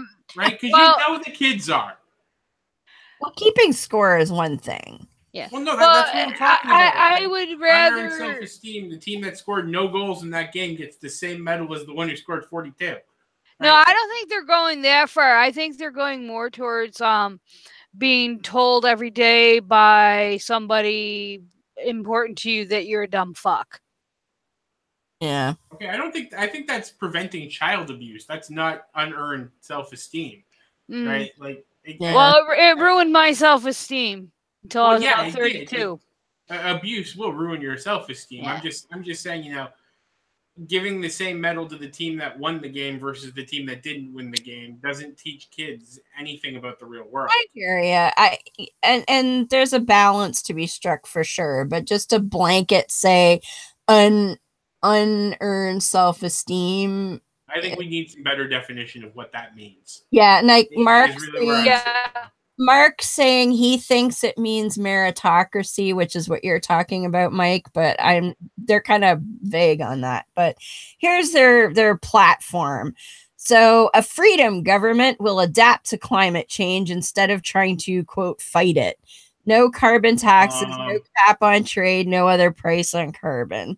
You're going to adapt to a rising sea level. You're going to adapt to hurricanes. You're going to adapt to tornadoes. You're going to adapt to potentially us turning into a Venus-like planet nowhere near in our lifetime.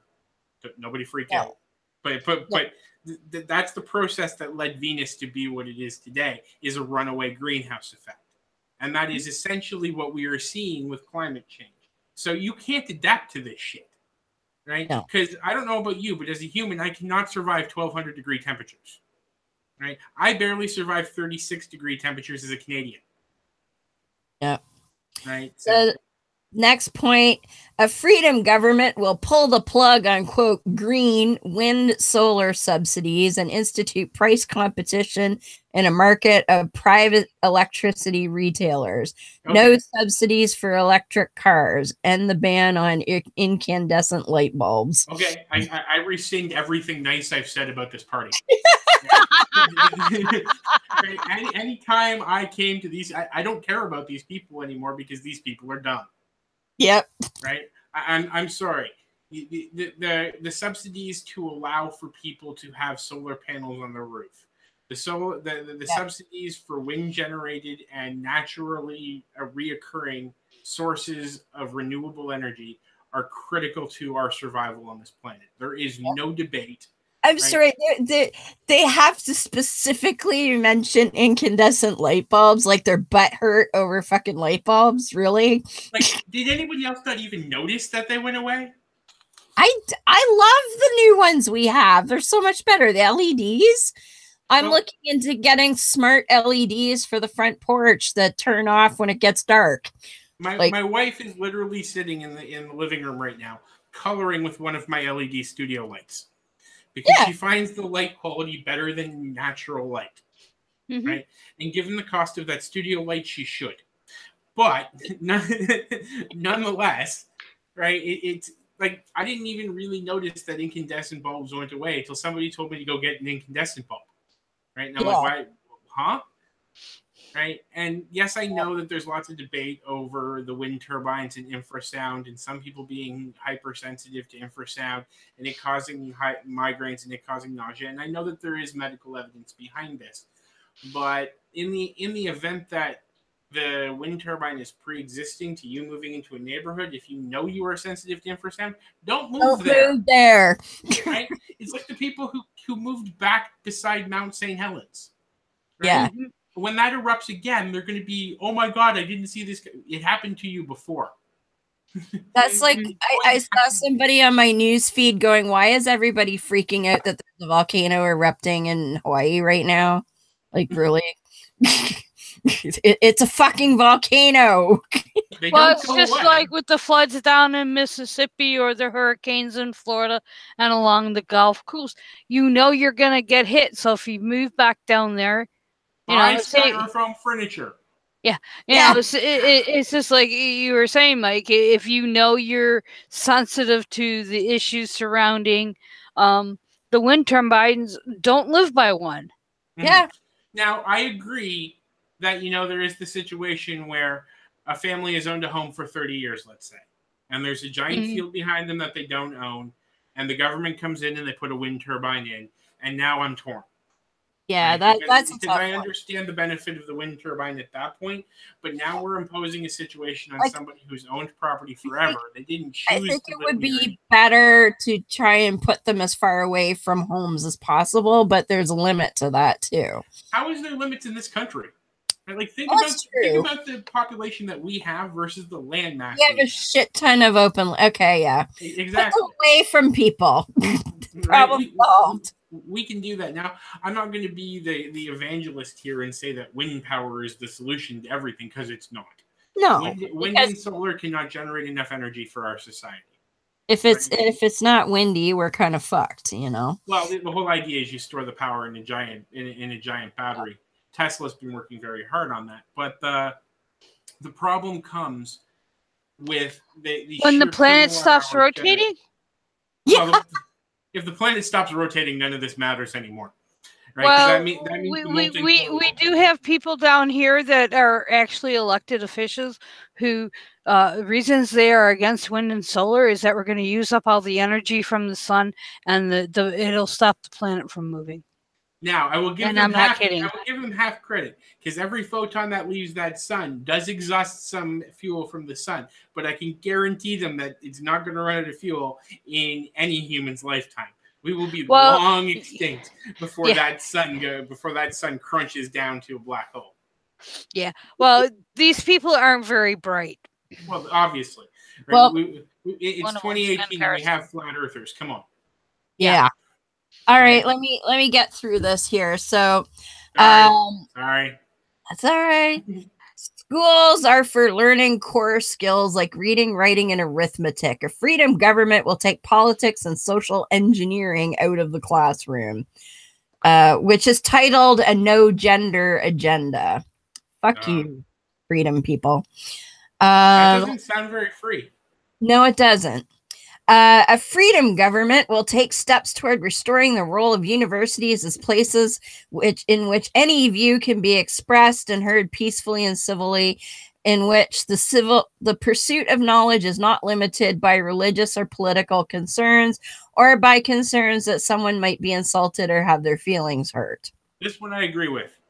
Yeah. I think we need a place where any viewpoint can be presented, debated, debunked, and moved on. And that's the thing, an educated manner.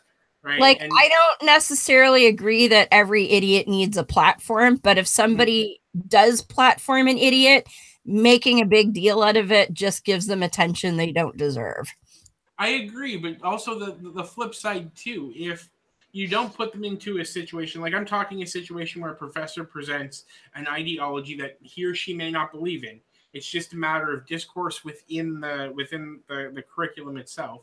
Like, let's say that they take the anti-gay, lesbian, transgender standpoint purely as a debate strategy. Okay, so that it cements the actual arguments of the other side in the students' heads too. It makes them think for a moment. I think that level of discussion is fine. I don't think that we should give somebody a platform in downtown Kitchener to stand on a soapbox and start spewing hate. That's not what I'm saying. What I'm saying is that every idea deserves to be debated, right? Because and at an intellectual level, like there's a cutoff here. You can't be denigrating or derogatory towards anyone in that particular space. But if you explore an idea, you'll often find a side that even if you started on the right side, you'll find a side to find some empathy for some other people, and that's never a bad thing. Yeah. All right, next one. And this one's a little hard, at least for me to follow. Maybe you guys can make more sense of it. A freedom government will introduce legislation that A, deems an employer to lack just cause for dismissal, where the employer dismisses the employee for allegations that have not been proven by a court or provincial tribunal to be true. Okay, now that I read it slowly, it makes sense. Yeah, it's called I Can Fire You Because You're Gay. Yep. Or it's called I Can Fire You Because I Think You Stole From Me. Yes. It says that deems an employer to lack just cause, where they dismiss the employee for allegations that have not been proven. It's actually the opposite. Okay. They can't fire you because they stole from you? No, it's unless it's been proven in a court of law. Well, that's what I said. Like, they think you stole from them, so therefore they can automatically fire you without proving it. You have to prove, I think you stole, but I can't fire you until I prove it. But I agree with Beth. That opens the door to, I'm firing you because you're gay, and I can prove it in court that you're gay. True. And B, deems a university to lack any basis for expelling a student in response to an allegation that has not been proven true in a court or provincial tribunal.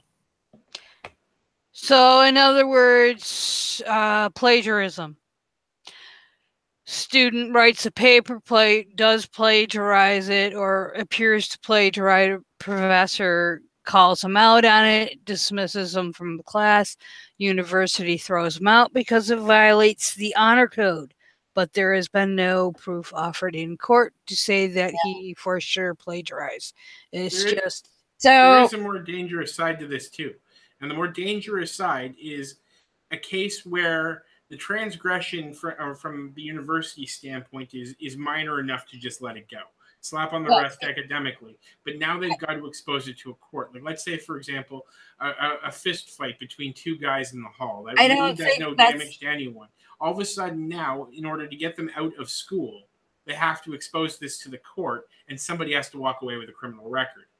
Right, which I think is a massive overreach. I think Mark, I was thinking this too, Mark. Mark kind of hits it, and I agree with him. I think this is a response to sexual assault and rape allegations. I fully agree, but it seems like an overreaching thing. Yeah. Yeah. Anyway, next one. A freedom government will introduce a balanced budget in the spring of 2019 and will continue to run a balanced budget each year. Yeah, good luck on that. Blah! Yeah, we're going to do what nobody's been able to do in history. Check. Yeah, fuck that. You'll love this one. A freedom government will cancel the Wynne government's cannabis plan. A freedom government will continue the status quo with respect to wholesale and retail operations with respect to vapor lounges.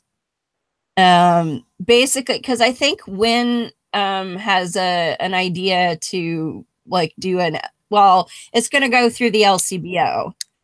the pot. The secondary store of the LCBO. Yeah, and for those who don't know, our American friends, that's the Liquor Licensing Control Board of Ontario. So they regulate alcohol sales in Ontario, and they will, as a subsidiary, also regulate pot system. Pot. Yeah, Mark says they oppose the LCBO as well. That figures.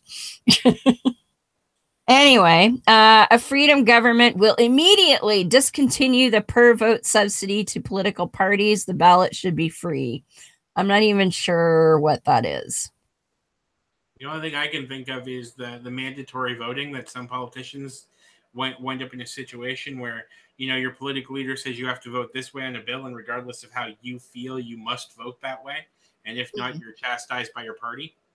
I have a feeling Mark will have a something on that in a second. I'm sure Mark is way smarter on this than I am, so let's just go with whatever he says. And then last one of the things, one of these things is not like the others.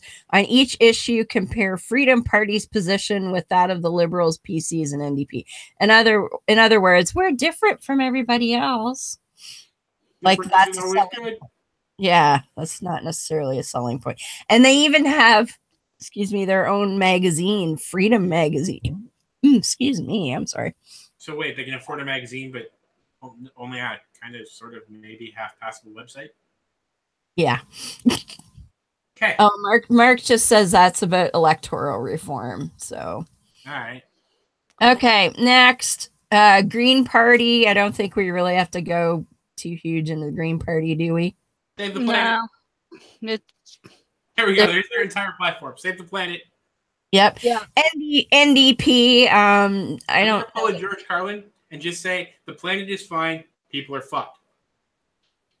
Okay. Mark says that smaller parties feel held back by the majors. Yeah, rightly so. But that's not necessarily a bad thing either, as we're seeing with some of these wackos.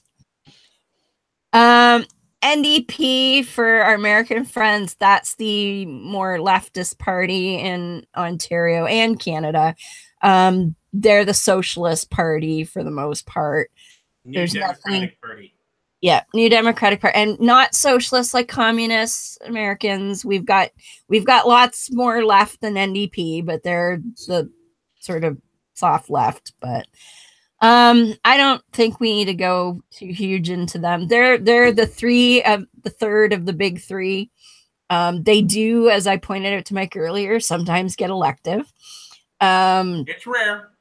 It's rare, but it happens. It happens. I can't remember the last time, actually.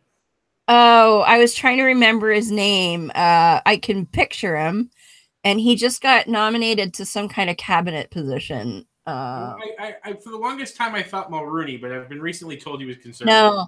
Oh yeah, Mulrooney was conservative. All right, I was young. Yeah. Damn it, I can picture the guy's face. Do you think I can remember his name? Bob Ray. Thank you, Mark. I knew Mark would. I thought he was conservative. No, he was NDP. Oh, all right. Wow, I was at left field with that guy. All right. He was the NDP premier in the 90s. So it's been since the 90s, I think, since anybody's been elected. Oh, now this one I think is fun. This is the none of the above direct democracy party. So far, they get my vote. I like the name. That's all I got.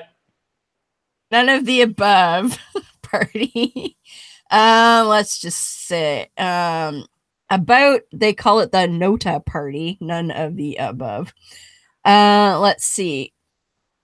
Voters need tools to better control how we nominate local candidates, formulate major party policies, and elect people to represent us who will have to keep their promises or be held accountable long before the next election. Nota party campaigns for the 3 R's of democracy: referendum, recall, and real electoral and legislative reforms. 4th R was expensive. That sounds a bit like that other party where they were talking about recalling a candidate immediately if they fuck up. Oh, sorry. Side note, Bob Ray is now a liberal. There you go. What? All right. And then he says more and more referendums. They have direct democracy in places like Uruguay and Switzerland. So, but yeah, that's basically their shtick is. So if elected, we would start by asking the best MPPs, which stands for member of provincial parliament, in case anybody was wondering, from all parties to join us. So it's almost like that other one where they aren't really a party, but they're trying to be a party. So yeah. So they're going to take all of the best candidates from other or members from other parties and ask them to join our cabinet while allowing them to sit with the parties who elected them. We would change the partisan party-based system of politicking in forever in Ontario. So what they're saying is, I don't know how they would get elected if everybody else is running for another party, but they're saying that they would form a cabinet based of members from all the other parties. They're cherry picking the best to come up with their legislative. Yeah. Oh, Mark says the only riding they're running in is down there in Niagara where he is.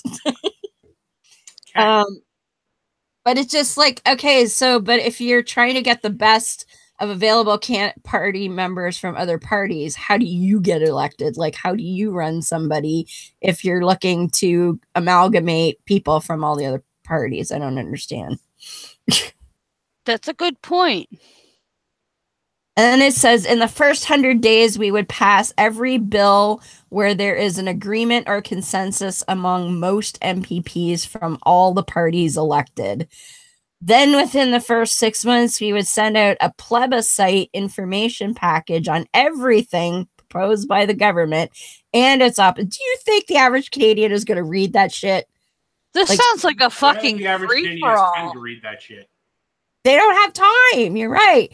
Somebody who's even got one kid and a full-time job has probably not got time to read thousands of pages of shit from the government. Just no. I don't read the stuff they send me now. Exactly. And I don't even have kids. And it says, so they'll send this out on everything proposed by the government and its opposition. So not only the government, but what the opposition wants to do too. Is the opposition part of the government? Yeah. Right. I thought the opposition was like an actual part of the government.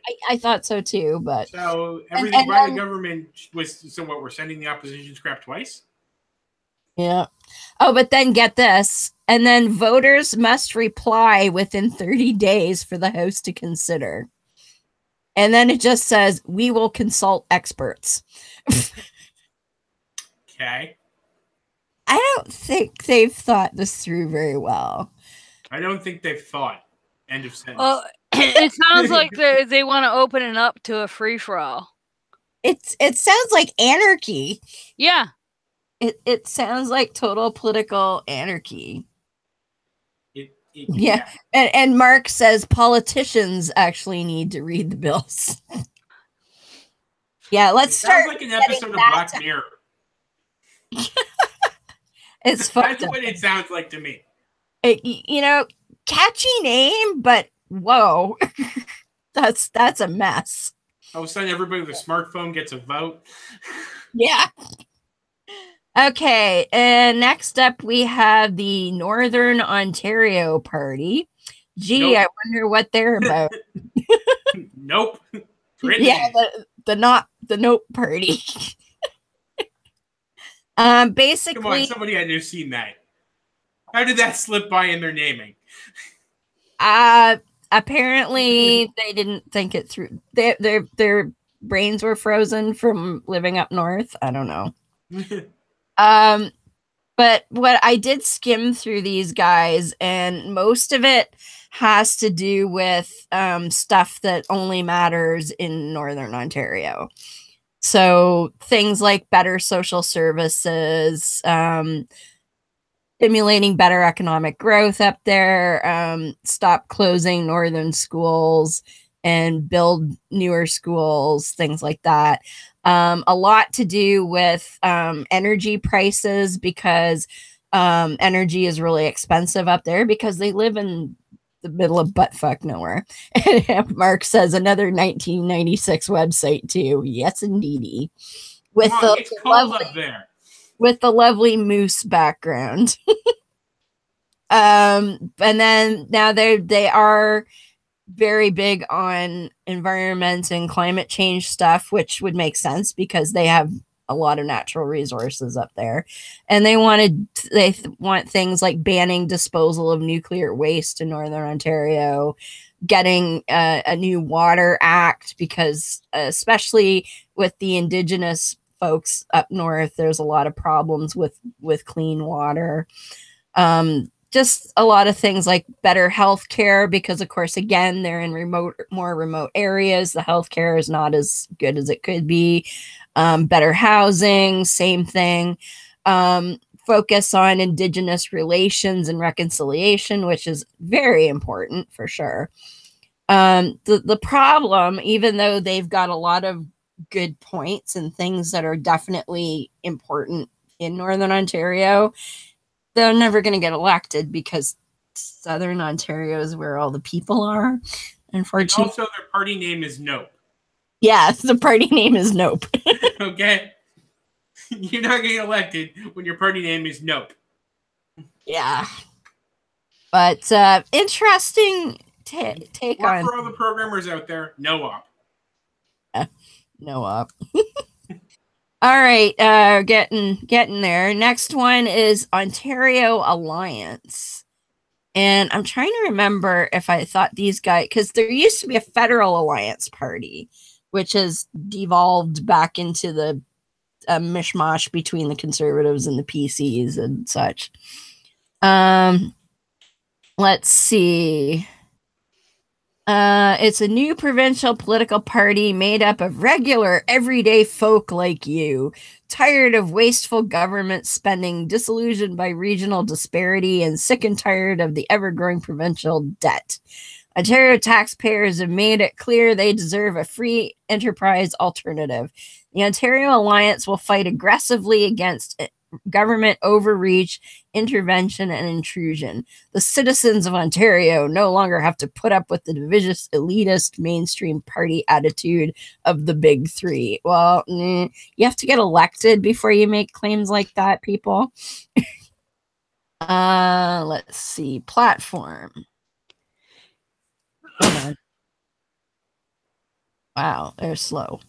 Okay. Balanced budget first. Taxpayer protection and debt and deficit reduction towards right-sizing government. What's with these fucking buzzwords? Oh, yeah, Mark just says they're populist, conservative, and so on. Yeah, I figured they were right-wing. No carbon tax pricing. Let Canadians decide with choice and competition on hydro, energy, and environmental future. No to the sex ed curriculum. So for our American friends, what was it, like 2 or 3 years ago now? Mm-hmm. The Ontario government instituted a new updated sex ed curriculum for Ontario schools. Let's be honest, it's science-based sex ed. Science-based, okay. Yes, like, you know, based in reality. Take theology out of the equation. Science-based. Science. And of course, a bunch of people got their panties in a twist because, oh my God, my parental rights. Well, like I said earlier, if you idiots actually went and learned about sex ed and taught it to your children properly, we wouldn't have to do it for you. But since nobody ever wants to do that, and people are taught things like, you know, if you douche with Coke, you won't get pregnant. Yeast infection. Yeast infection, yeah, exactly. Mark says she's blinding me with science. Yes, Kathleen Wynne is blinding conservatives with science. Too fucking bad. So all of these right-wing bellyachers are complaining about the sex ed curriculum. And there was a big kerfuffle about it and people bitching about parental rights and blah, blah, blah. But so that's what that's about. Next, more accountability on healthcare. Let parents decide with choice and competition. So they're looking to privatize healthcare. Fuck you. Does it feel like they're going anti-vaxxer there a little bit too? A little bit, yeah. When they talk about let parents, or I'm sorry, I misread that. Patients, I misread that. But if a patient is deciding with choice and competition, that's privatizing. Fuck you. Well, it's not only privatizing, but to let patients decide. If you remember the recent case in Alberta with the parents letting their child die who had meningitis, it's getting into the whole issue of naturopathy and homeopathy versus standard Western medicine. So That's, you know what they call alternative medicine that works? Medicine. All right, so that would be a double fuck you to those guys. Anyway, let's see. Restoring labor management relations, tax fairness, and relief for hardworking families, individuals, and small businesses towards job creation, affordable living, and balanced economic growth. That always sounds good, but I can tell you their implementation would suck donkey dick. So renewing intergovernmental autonomy, giving back greater control, regional balance, and responsibilities to municipalities across rural and northern Ontario, recovered from Queen's Park, and strengthening Ontario by taking its provincial autonomy and powers back from Ottawa. Okay. And lastly, the Ontario Alliance commitment is their commitment to constituents. Bleh. Triple R government being recall, referendum, and responsible. Oh, it's the same as the last fucking party. Yeah, okay, nothing new to see here. We're making, well, we're almost at the end here, but we're making some. Next was Liberals. Liberals are the centrist party, although they're left leaning currently. Yeah, Mark points out Canada still has a college of homeopathy. I think Please don't call that a college. No. Please just take the college away from that. All right. College entails thought. There's no thought here, right? Yes.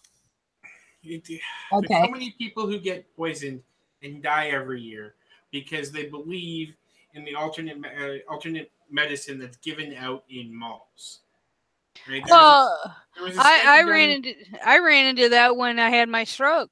My doctor is not an MD. She's a osteopathic doctor, so she is trained in chiropractic. In Beth's defense, she doesn't have much choice where she lives. Yeah.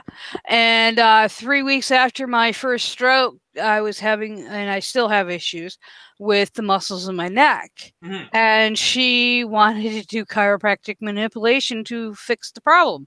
I looked muscle issues. Yeah. Yeah. And I looked at her and I said, we haven't even gotten an MRI yet. And you want to fuck around with my neck? I said, have you read my file? Because my uncle, caveat, my uncle was an MD, but he was also a chiropractor. I grew up with it my entire life. Mm-hmm. So I'm no dummy when it comes to chiropractic. And it purposely states right across my file, no manipulation of the neck, because I have 2 herniated discs in my neck that are stable as long as I don't fuck around with my neck. Mm-hmm. And it's like, you want to manipulate my neck when you don't even know what caused my stroke. Yeah. It's like, it's a very dangerous premise. Like, yeah, the whole naturopathy.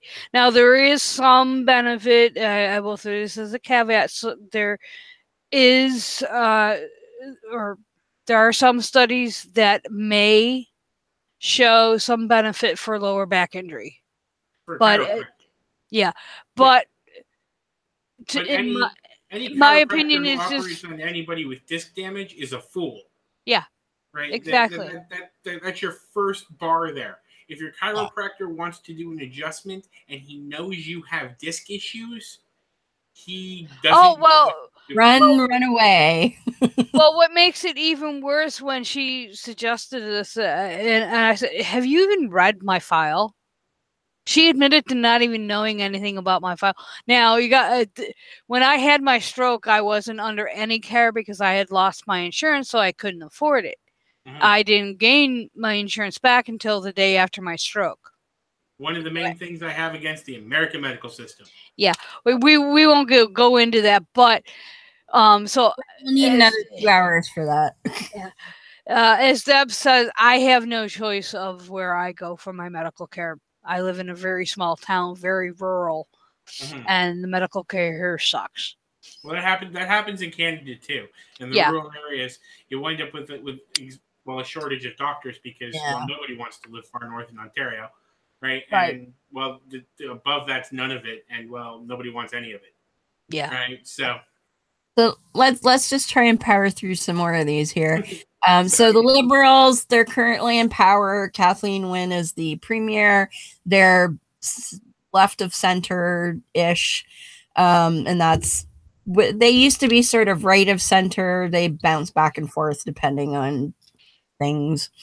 Then next is the Libertarian Party, and we talked a little bit about that already, so I don't think we need to go too much into that. But the next one is fun. It's new to me. Ontario Moderate Party. So basically, as far as I could tell, they're like trying to be centrists, I guess. Yeah, so it just says the Ontario Moderate Party is of the political center. We seek to combine civil liberties and moderate economic liberalism with environmental sustainability. And yeah, so they're saying, let's see, there's a lot of stuff about economics. So Stephen Harper and his party are taking credits that Canada avoided severe recession in October 2008. However, they did absolutely nothing to save the situation. The recession was a recession of industrial proportion, but Canada is not an industrial country like United States, blah, blah, blah. So they're talking about why we're different, I guess. They're talking about they don't like the healthcare system. And if memory serves, I think they prefer private system. Let's go ahead and group them in the nope thing. Yeah. Taxes, they want to scrap the health premium. It said the tax did not improve our health care, only complicated corporate accounting. Oh, so it made accounting more difficult, so we should scrap it. Okay. Well, if it didn't come with any benefits and it made accounting more difficult, then okay, fine. That's an efficiency marker. That's all that is. Yeah, but they don't have anything to back that up. Of course they don't. They're a political party. Yeah. Oh, I like this, though. They want to go back to the GST from the HST. Okay. Yeah. So for our American friends, we used to have, there was provincial sales tax and then a goods and services tax that was paid out on every purchase, basically. A federal sales tax. Yeah, the provincial, you got a break here and there. So at the time, it amounted that we had to pay 15% on top of the price of anything that we bought in taxes and service. So now provincial sales tax might not have applied to, say, paying a plumber, but the GST did. So we were still paying, one was 7 and one was 8. I think GST was 7, if memory. So you were still going to pay 7% on a service. And there was a fair bit of leeway as to what a service was. And a few years ago, I forget when exactly, we changed it to a harmonized sales tax, which included the provincial tax. And it knocked several, Mark says the GST was higher. My bad. The GST portion was lowered so that now we pay 13% instead of 15% on everything. It's hey, I'll take it. You know, it's better than nothing. And these people want to go back to the GST, which was more. So, yeah, no. So we want so the provincial party wants to benefit the federal government. I don't understand that.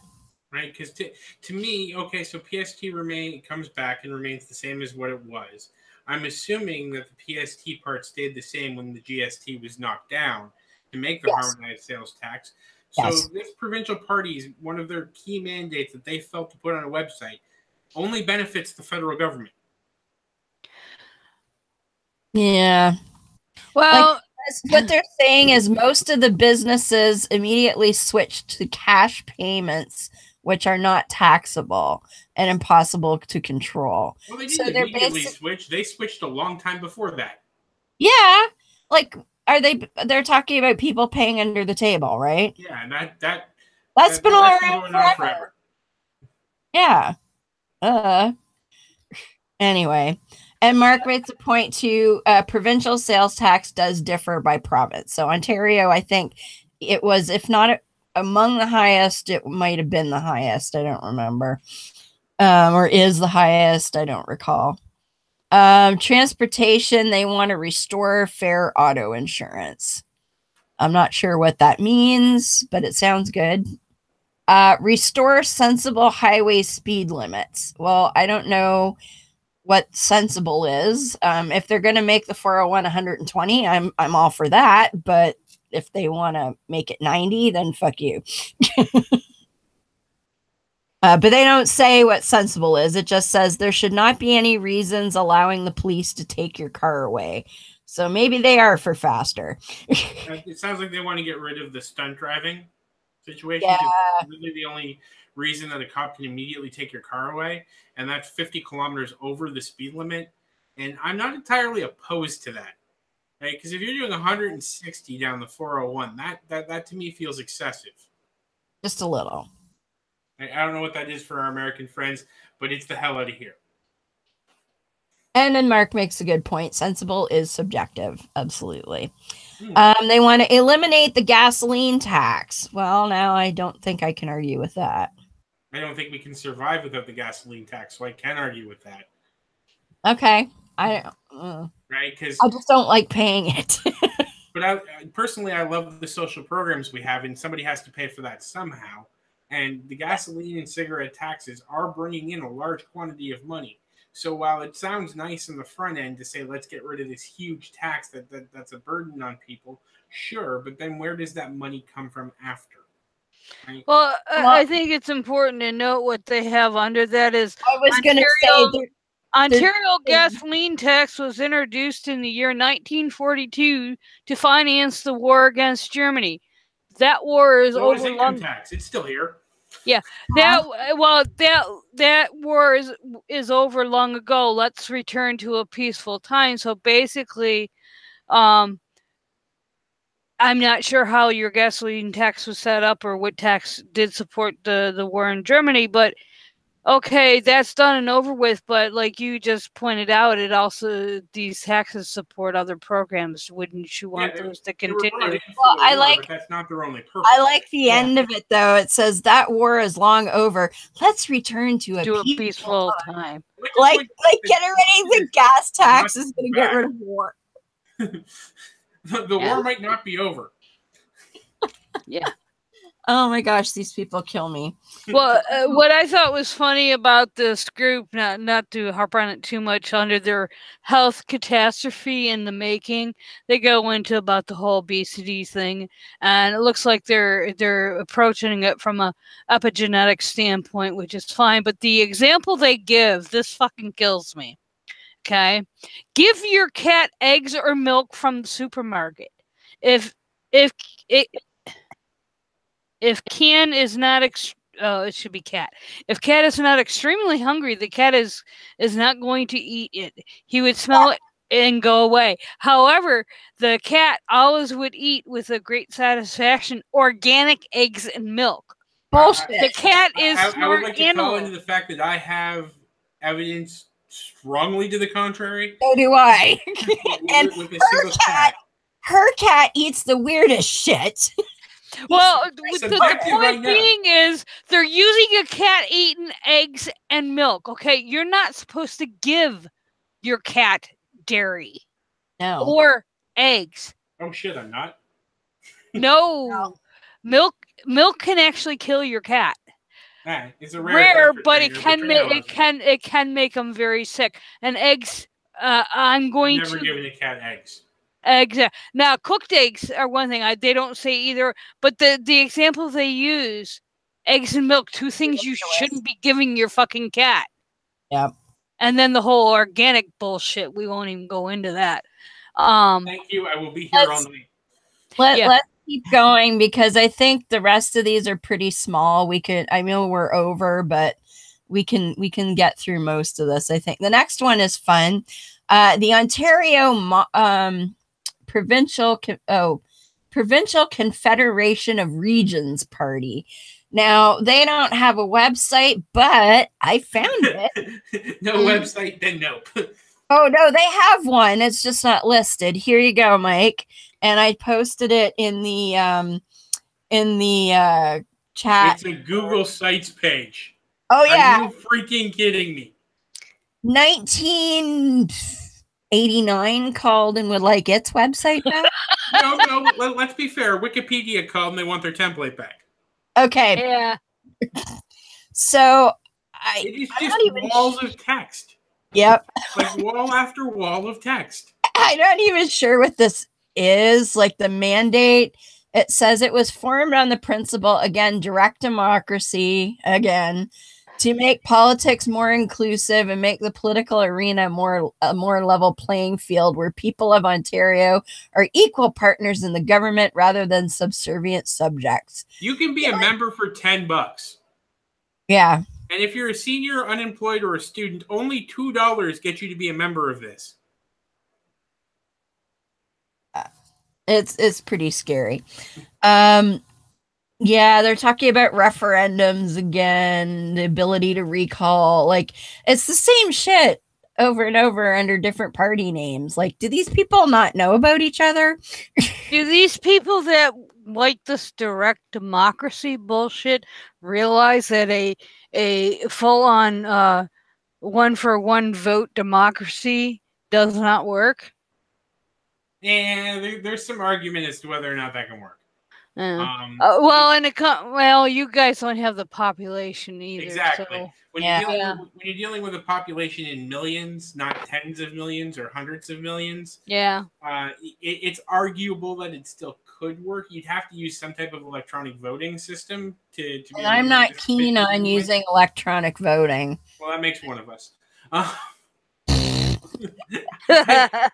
I don't like paper. I don't like pencils. And I don't like having to go anywhere. You know what, though?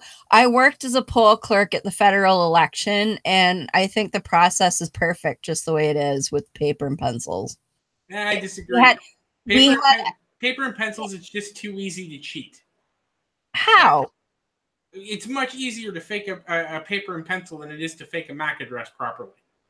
Not the way the process is done, it's not. Sure it is. All you need is a corrupt person in the chain of custody. Okay, well, that could happen with you. All you need is a hacker. Then it's the same. Your keyword, Mike, is properly, and as the states have been witness to, that does not happen with the electronic. Not always, but with the electronic system. I think it should be done both ways. Personally. And I think you should do it. That happened in England with the electronic voting. Yeah. So both of them have their drawbacks, and both of them have their. I mean, the good thing is, for someone that's disabled, they don't have to worry about leaving the house. That was going to be one of my points too. Is somebody who's infirm has a really hard time voting in the paper system, right? And again, the way that you handle that is a vote by proxy. So once again, you're putting the trust of somebody else to carry what you move forward. And in order to verify, like, we don't require ID to vote. All you need is a person who will be a guarantor that you are who you say you are. Yeah. And the other flip side is, how do our astronauts vote? I don't know. They probably do so by You mean the ones that are in orbit and been in orbit for a while? Yeah, I know the answer to this, by the way. It's kind of a rhetorical question. They vote by secured ballot through a digital channel down from the ISS to a government polling station, and somebody records their vote on paper that way. But it's still one of those things that, you've once again added a dozen people into a system that you now have to trust aren't going to alter a single vote, which agreed will probably do absolutely nothing in an election. But you're putting that trust in there. And personally, as a software developer and as an engineer, I trust a digital system before I trust a human any day. Yeah. Right? The digital system is never out for its own gain. True. Right? And it's only going to do what I told it to. Yeah. Right? Now, I understand people who aren't programmers being very skeptical of this. I get that. Right? It's my understanding, the fact that I work with neural networks, the fact that I work with deep learning, and I understand these concepts, that I get how this system operates, but I understand that people who don't are afraid of it, and I get it. And I don't think it's so much they're afraid of it. I think there's a culture of fear of hacking. And I think it's been elevated to, for lack of a better word, godlike status, that, oh my God, all these systems can be hacked. Let me tell you the first stage, as somebody who could be classified as a white hat, right? Let me tell you the first stage of any good hack. The first stage of any good hack and digital attack is social engineering. Yep, okay? Exactly. The first way I'm going to attack your company's network is by talking to your employees. Mm-hmm. Right? So I don't even necessarily need to compromise your security. You're going to do it for me. Right. Right. So again, even in the digital frontier, the voids that hackers play in are the ones that the human opens. Yeah. Well, I think it's been, especially here in the States, that issue has been exploited to the point that it would take, I call it the 10-to-1 ratio. It'll take 10 pages or 10 hours to dispel 1 minute of misinformation. Well, it's going to take a lot longer than that. Look at the anti-vaxxers. Yeah. Well, let's keep going. The next one, that's okay. I just want to try and finish because there's not too much left. The next one is the Party for People with Special Needs, which I think is kind of self-explanatory. Mm-hmm. Again, 1996 called and wants its website back. In fact, some of the buttons are broken, like the image. The last post is from 2015. Yeah. So I don't know if they're a giant nope on them. If they're even floating any candidates, but they're obviously looking for and this is just a blog, even. It's not even like a real website. As far as I can tell, they're for protecting the rights of people with disabilities, and as Mark said, another one-issue party. Yeah, so I don't think there's anything. I mean, they probably have a lot of very valid points, but a one-issue party is not really going to go anywhere. The next one is fun. The Pauper Party of Ontario. Oh, and this email's even better. It's a Yahoo. Oh, yes. Now, just for fun, because as you'll notice, they don't have a website listed. But guess what I found? And it's not even really a website. It's kind of a blog sort of thing run by the founder, but I'm going to warn you folks. I'm going to give the link out here. Put on your sunglasses. Oh, Jesus. Here you go. Shit, I can't even look at it. I told you. Holy fuck, you should have warned me it was yellow. I said put on your sunglasses. Well, it's not even so much, it's just the color. Whoa. Yeah, if you have eye problems or if you have MS, don't look at it. So some graphic designer somewhere is literally dying right now. Yeah. It's basically a bright yellow background with tiny text and a bunch of... I refuse to wreck my eyes by reading that. I say this while I'm staring at studio lights, so... Yeah, well, there's another ifps.io. I don't even know what that stands for, but it looks like a Wikipedia style page again. It says the Pauper Party of Ontario is a minor, that's an understatement, provincial political party in the province of Ontario. The party registered as a political party with Elections Canada in 2011, was founded and led by the guy John Turmel, who's the perennial candidate, I guess, under the slogan, "We want no cops in gambling, sex, drugs, and rock and roll. We want no usury on loans, pay cash on time, no dole." He's characterized the policies of the party as social credit libertarian. The party's platform is to legalize gambling, legalize marijuana, and institute monetary reform bartering in the form of the local exchange trading system. It sounds more like anarchist than anything to me. Yeah, and we're already legalizing marijuana, and I thought gambling was pretty legal. Yeah, there's a lot of hoopla. There's a lot of hoops you have to jump through if you're not Native American. Yeah, fair enough. But I mean, I could go to like a bazillion casinos and gamble anytime I want. So I don't see what the hoopla is. But anyway, it ran 2 candidates in 2011. He got 86 votes in Brant County. Wow. And the other guy got 54 votes in London North Centre. So they're London guys. Yeah, Mark says they're probably against the Ontario Lottery OLP. I don't know what the P stands for, but OLGC? No, he said OLP. I have no idea what that is. Okay, well, the governing board. But anyway, so that's those nutters. I'm sorry for the bright yellow, Mark. No, you're not. Okay, no, I'm not. Next one, of course, is the Progressive Conservative Party, which is just skip them.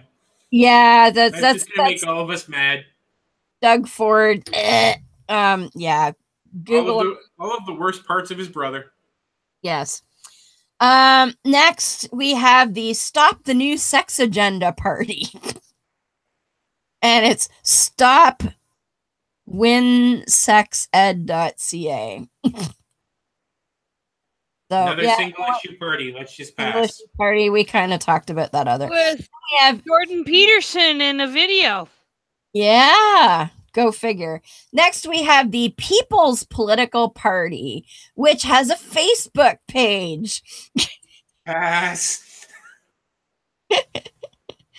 Yeah. There has to be a minimum bar, Deb. The Facebook page doesn't meet the minimum bar. And a Yahoo email address. Yep. Dear God, people, get real email. We are here to discuss what ordinary people can do to encourage political and social change. Non-argumentative, purely positive. Together, our voices will influence change in the mentality of the politicians and our governments towards the people. Non-voters must vote for us to return the government back to the people. Well, if they're non-voters, they're not going to vote for you. Okay. But anyway, yeah, that's all I could get was the description from their Facebook page. I don't really get what they're into, but they have a Facebook page. That doesn't bode well. I have no opinion of them. And then we have the Trillium Party of Ontario, which also does not have a website listed. Oh, Kevin's something. Oh, Mark says, I know this leader and he's, quote, interesting. I think he's a left-wing populist. Okay. That was the People's Party, which would make sense that it would be a populist party. Hang on. I forgot to get this page up. I think they had a website.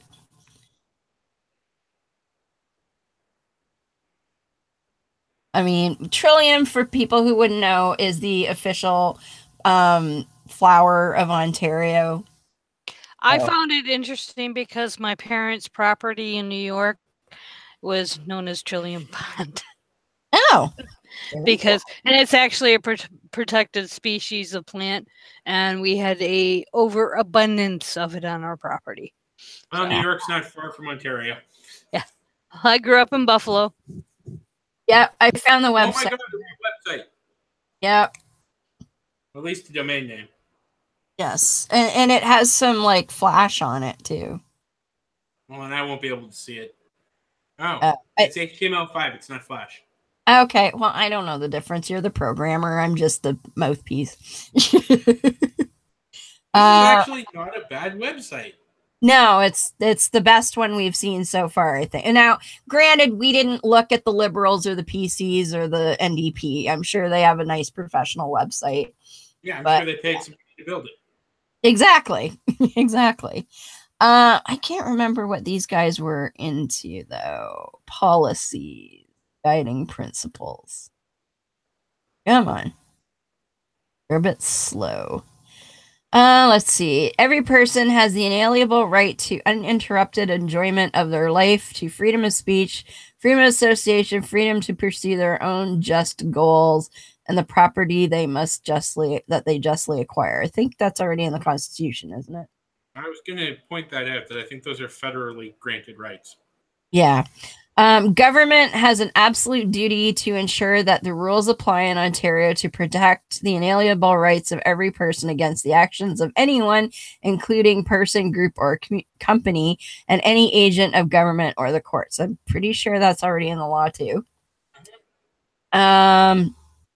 Government must manage public property and common assets in a way that benefits all citizens, that makes prudent provision for the future. Okay. Yeah, I think already a lot.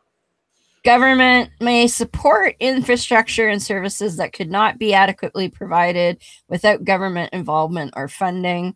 Oh, here we go. The family is an essential building block of society. It must be protected against unwarranted intrusions by government. Right wing.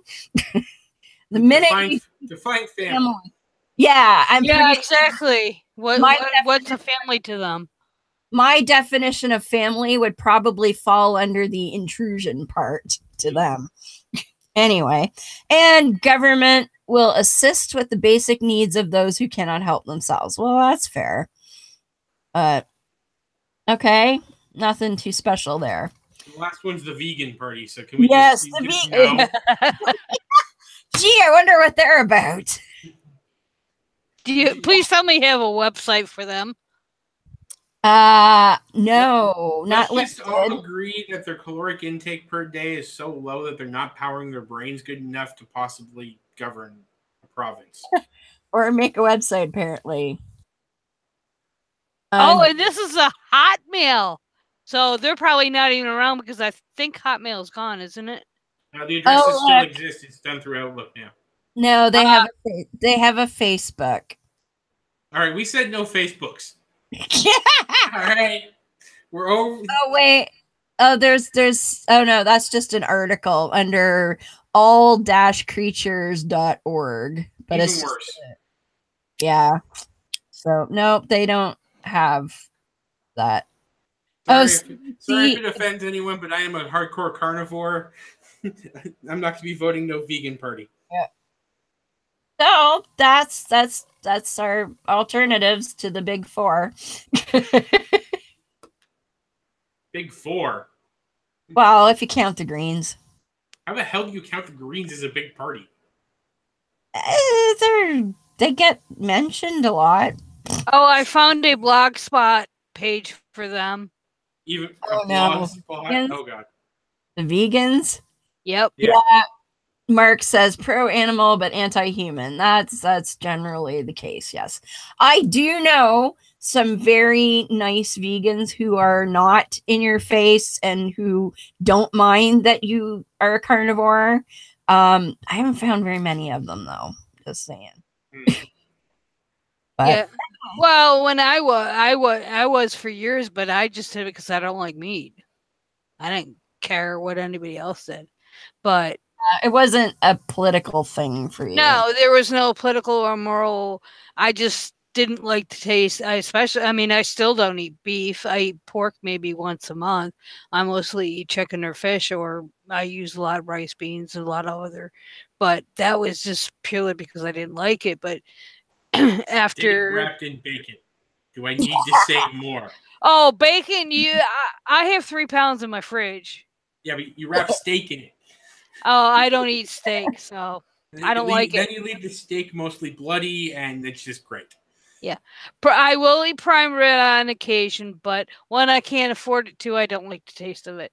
But yeah, I mean, after 20 years, my doctor said I had to stop because I was so unhealthy. So Yeah.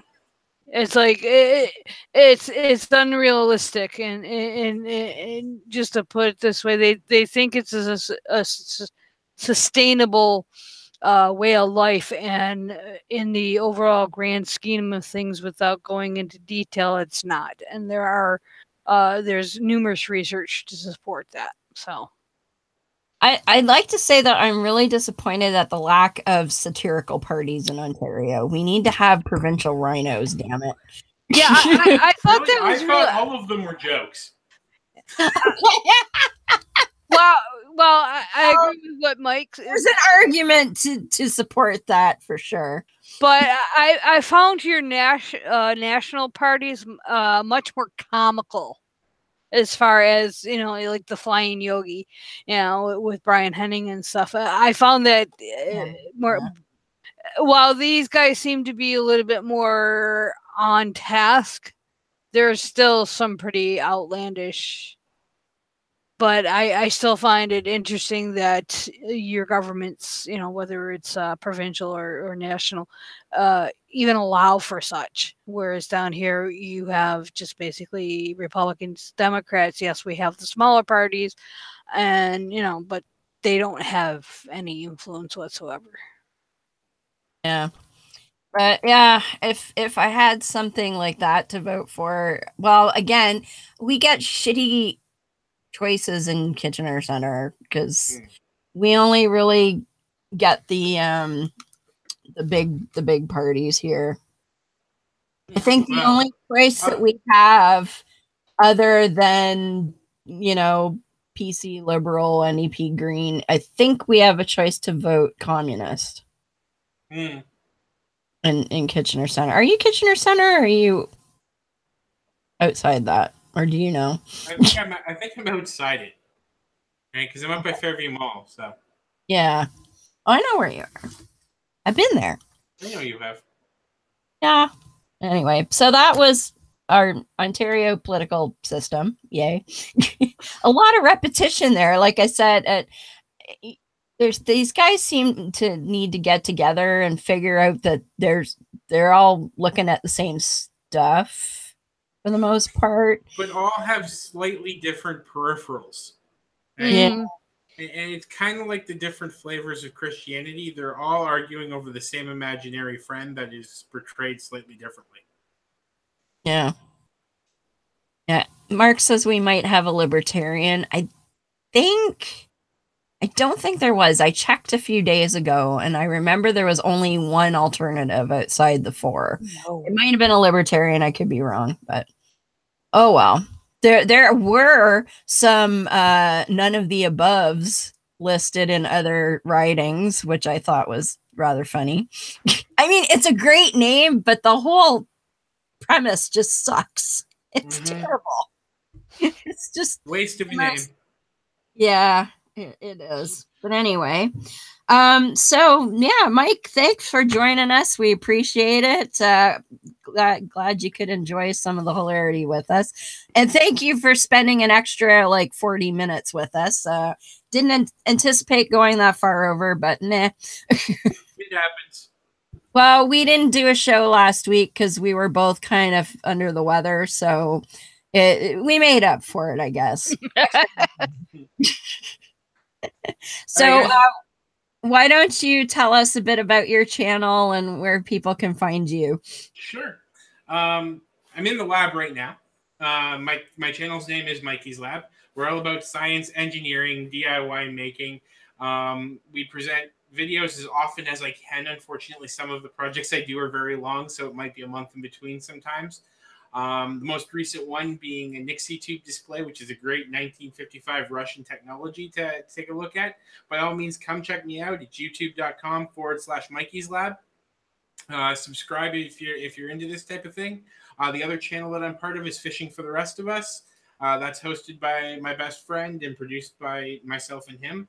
So by all means, check that one out too. I will be posting more videos hopefully in the next coming weeks for the Mikey's Lab channel, including one review from Sticker Mule, which I just got their stuff from. So yes, I now have stickers and buttons. Somehow it feels more official. I don't know. But yeah, come check us out. We have a lot of fun in the lab. We're a small channel. We're growing every day. Could definitely use your support. You do some good myth busting videos as well. Not like myth busters, but debunking silly things. There was a lot. There was the Mini Myth Monday series, and if people are interested in it, I'll bring it back.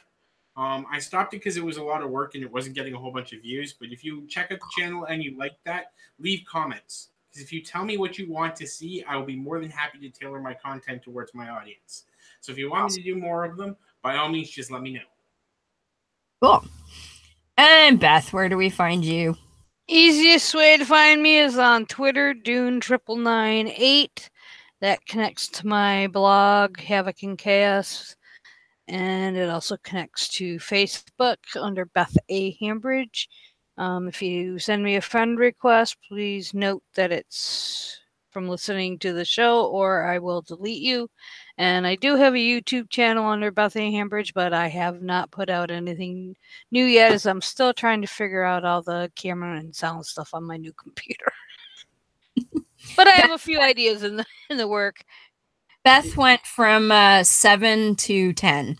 If you need help with the YouTube stuff, by all means, hit me up. You can find me on Facebook through Deb. I'm sure she's a mutual friend of ours. Or on Twitter, if you're doing the Twitter thing, at Mike's Laboratory. See, I have everything set up to auto tweet. So while I tweet, I don't actually go to Twitter and read anything. Unless I get a... I used to when I first got it. I would sit and read my feed, but I've got like 1,800 followers and I follow like 1,200 people or something. So it's kind of tough to slog through much of any of it nowadays. Even with lists. I do lists, but I just kind of got overwhelmed with it. So I'm like, my Facebook auto tweets everything that I want tweeted. So,